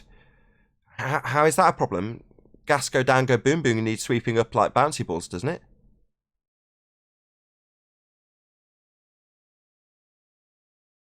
What am I missing? Does gas not do that? Does that gas not go down, need sweeping up afterwards in the vacuum chamber? Yeah, gas does not. Vacuum chamber. Where'd the vacuum chamber come from? Just as an example, if you release gas into a vacuum chamber, it all goes down, go boom boom, 9.8 meters per second squared, right? And then you need to sweep it up afterwards. Well, no, it doesn't. And let's get rid of the vacuum chamber because vacuum chambers don't exist in nature. We're talking about science here. So, Mole Man, G, little G. 9.8 meters per second squared, fall down, go boom, boom, boom, go splash, splash, is in fact factually incorrect. It is? Mm-hmm. Yeah, gas don't go down, go boom, boom like bouncy balls. It doesn't? Like So- if I... No, it doesn't. No. air balloon? Oh, okay. So, I just, like you said, now just he's going to disprove debunked weight. Yeah, I just did. Yep. I don't have weight from now on. What's weight? Convention. It's just a way of describing something. Yeah. Do we want to go back through this again? Because you said you had weight. So what's weight? Yeah, we don't have to keep going on with this. Yeah, but we might as well. If you say weight, you're invoking gravity. That's the point. He's invoking both. Because weight equals mg, love you long time. So you're invoking mg. We need to know what see, in every mathematical equation, each variable has to be rigorously defined, or the equation's nonsensical. But don't you need it for other things too? No? Go ahead. You tell us what we need it for. He said, don't you need it for other things? Right, you show us. Show us the entropy- practical application. Entropy? You think you need Isn't- gravity in isn't entropy? entropy No, there's no G in entropy. No, M in entropy. Not gravity. Mass. What's M? What's no? In what? Where? No. What entropy? Sorry. Where?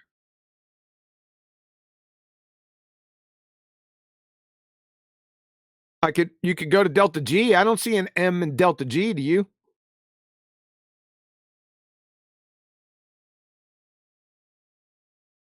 Have you covered Gibbs? I'm sorry. I didn't say it completely. Gibbs free energy. Gibbs free energy equation. Do you see an M in there? I was just about to say, have you covered Gibbs free energy? But you got there before I had to add it. Yeah, you could boil down the second law. It could boil down to derivation, and the derivation is Gibbs free energy. You can go that route if you'd like. But back to I don't M. see an M in there. But yeah, back to M. Well, man.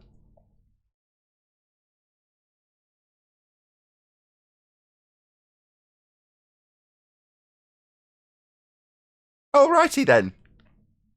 Sorry, had a phone call. Oh, okay. Who was it, Rumpus? Yeah, don't you need? No. I think just yeah. So me don't if you? Oh, go on. I was just gonna say, man. Correct me if I'm wrong. Which side of the argument are you? Not in this context, just generally. In what argument? He's a globe earther. Oh, are you? Yeah, if you mean Yeah. flat or globe, I'm globe. Yeah, he's a globe earther, but he's a pretty amicable guy, except for the statements on the different server that I found. Oh boy, backstabbing going on. Well, I bet you have. I bet you have called me a retard. Grudge for QE. He started talking to you when you started detailing it. Fairly typical tactic. He started rumpusing me because Rumpus called him. That's right. You're exposing it, and he didn't like it.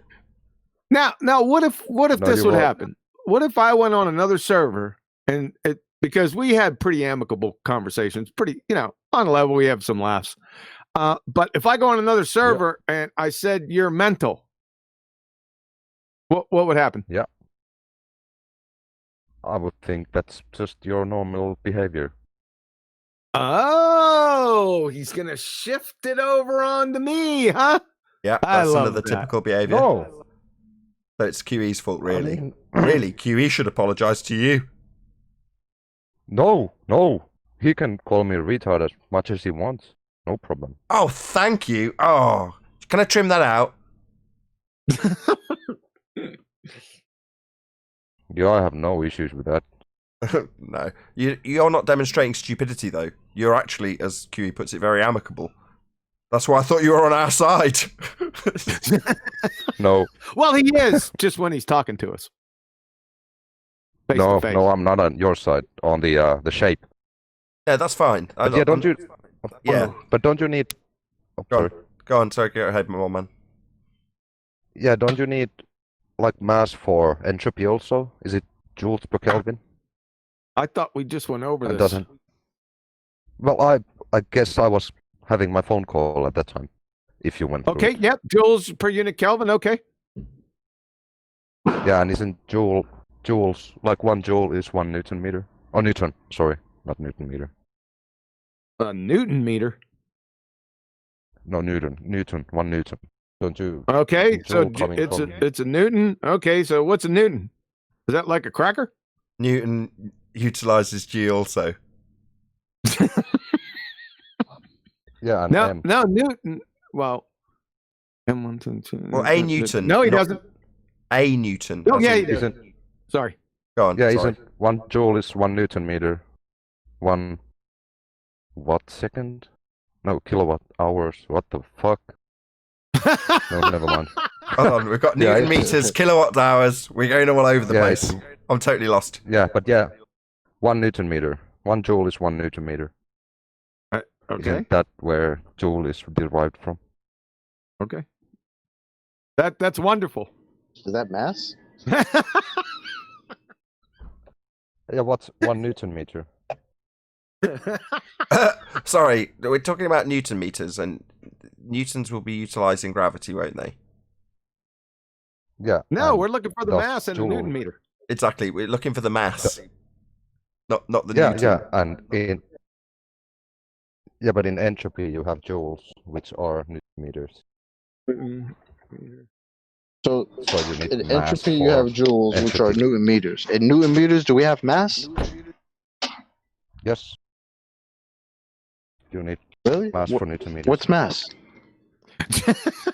Yeah, that's what I'm asking because you keep. That's what we're asking. We're all asking the same thing. Are you sure you're not on our side? You sure you're not on our side? No, I'm not. No, I'm just wondering. Like we're asking what mass is you can too. use- we're all asking the same question. Yeah. We're all asking the same thing. Yes, and we both are using mass. Where? No, we're trying to find out what it is so that we can use it. What is it? Let's not convolute his point. He's saying that joules is newtons, and newtons would require mass as part of the definition. That's what he's saying. Yes. Where at? Yep. So both sides need to define mass. Both sides. Okay, but the difference is, it's a description when it comes to entropy, right? A description of something that's occurring, and you can utilize mass within that convention to give you the description. Whereas you invoke whereas when you use the word mass, you're invoking a force. Yeah, we have it as a cause. Well, you're invoking a force, aren't you? I get it. That's the difference. Yeah. I think you might be getting confused with meter. Are you getting confused with the M in meters? What meters? Newton meters. Newton meters. That's one joule is 1 Newton meter. Are you conflating the two different M's, meters and mass? Versus mass, yeah.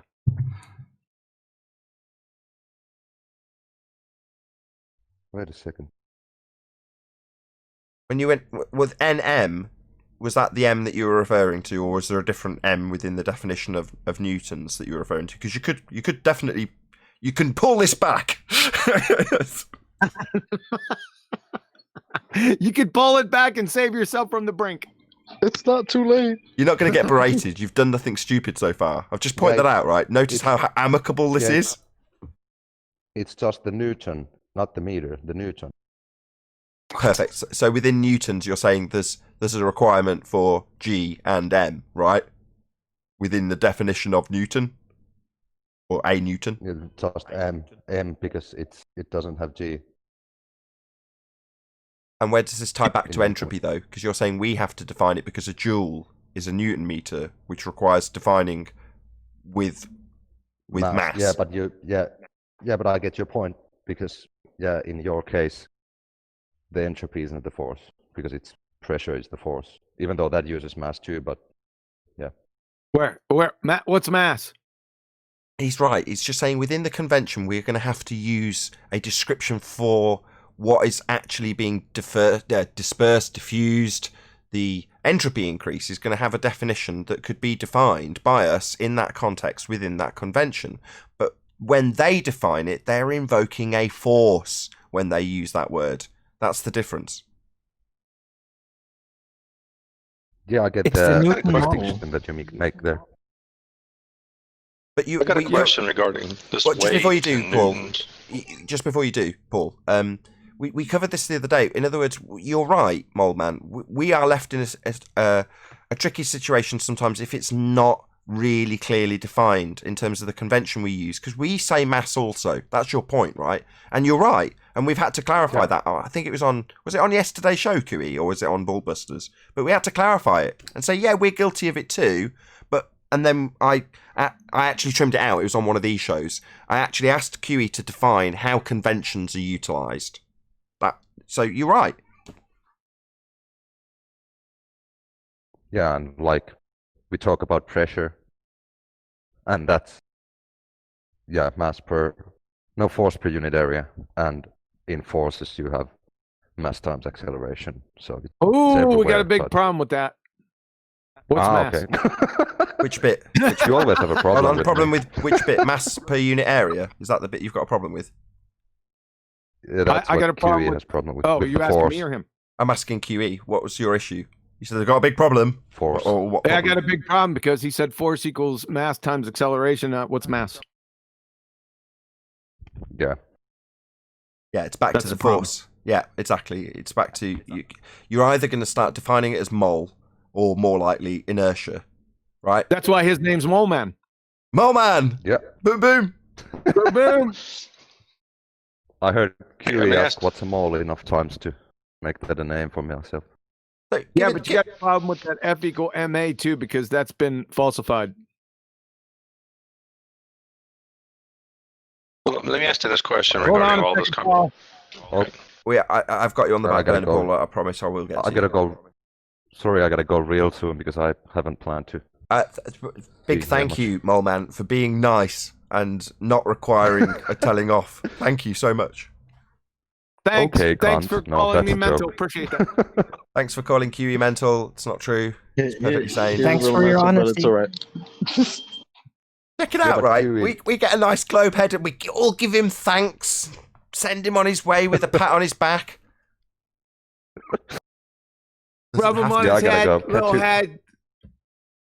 What next time? Has he gone We're yet? not all that bad. We're not the I'm bad still here. guys. He's still here. Oh. No, in all seriousness, it's nice not to have to reach a point where you're like, why won't you concede this? It's obviously wrong. Wait, he conceded something? He didn't have to concede There's a lot anything. of He didn't assert any nonsense. Oh, okay. There's a lot of shit that I don't know, so I don't want to make too much claims. Very wise. I totally agree. Is he cosmogonically eclectic? No, he's not cosmogonically eclectic. Back to the point. Maybe he has probabilistic beliefs, though. We should ask him. Probabilistic belief. Jeez. Well, I don't want to lose the point. What does that even mean?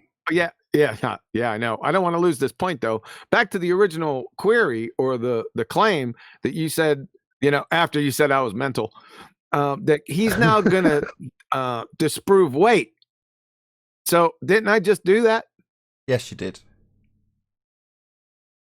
Thank you. Now we can move on. Do you have any probabilistic beliefs? No. Now we can move on to Paul, who's been sat patiently for about 5 minutes straight. Oh, sorry. Now I've got a toddler climbing all over him.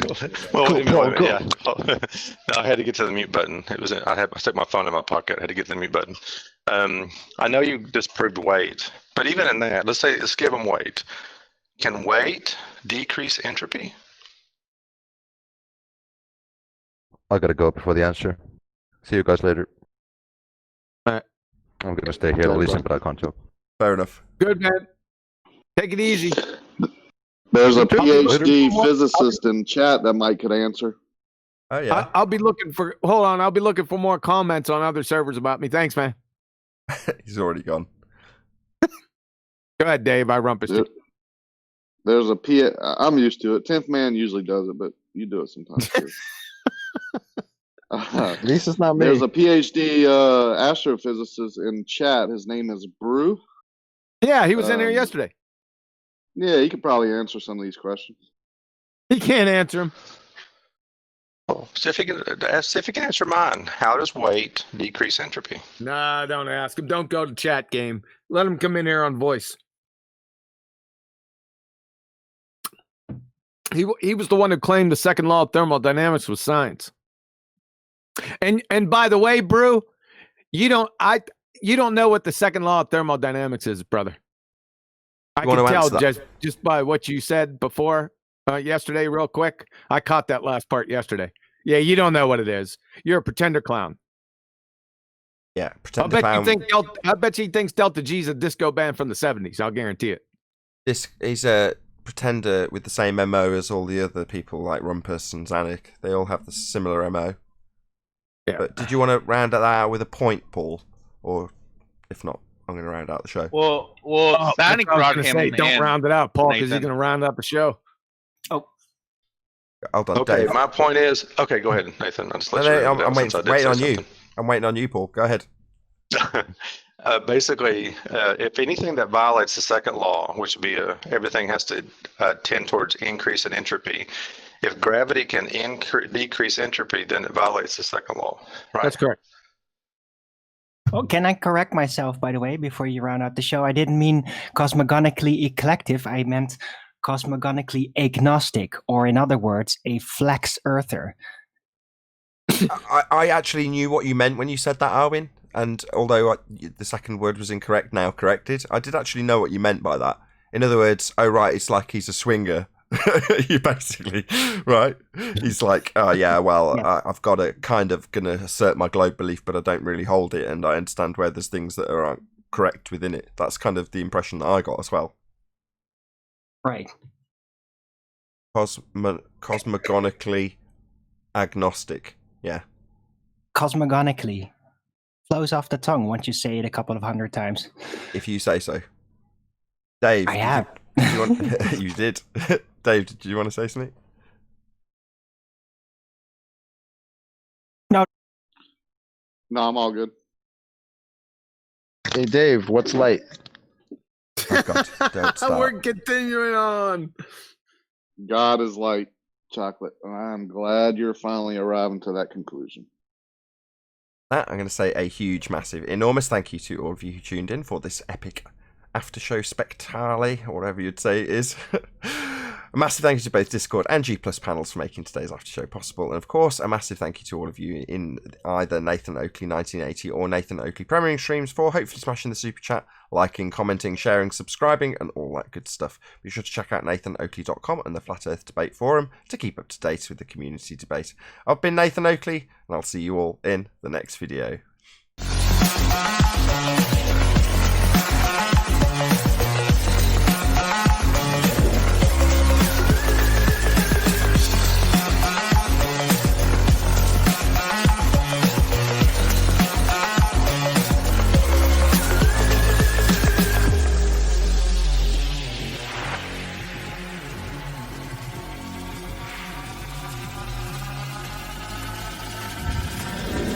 Oh, what a day!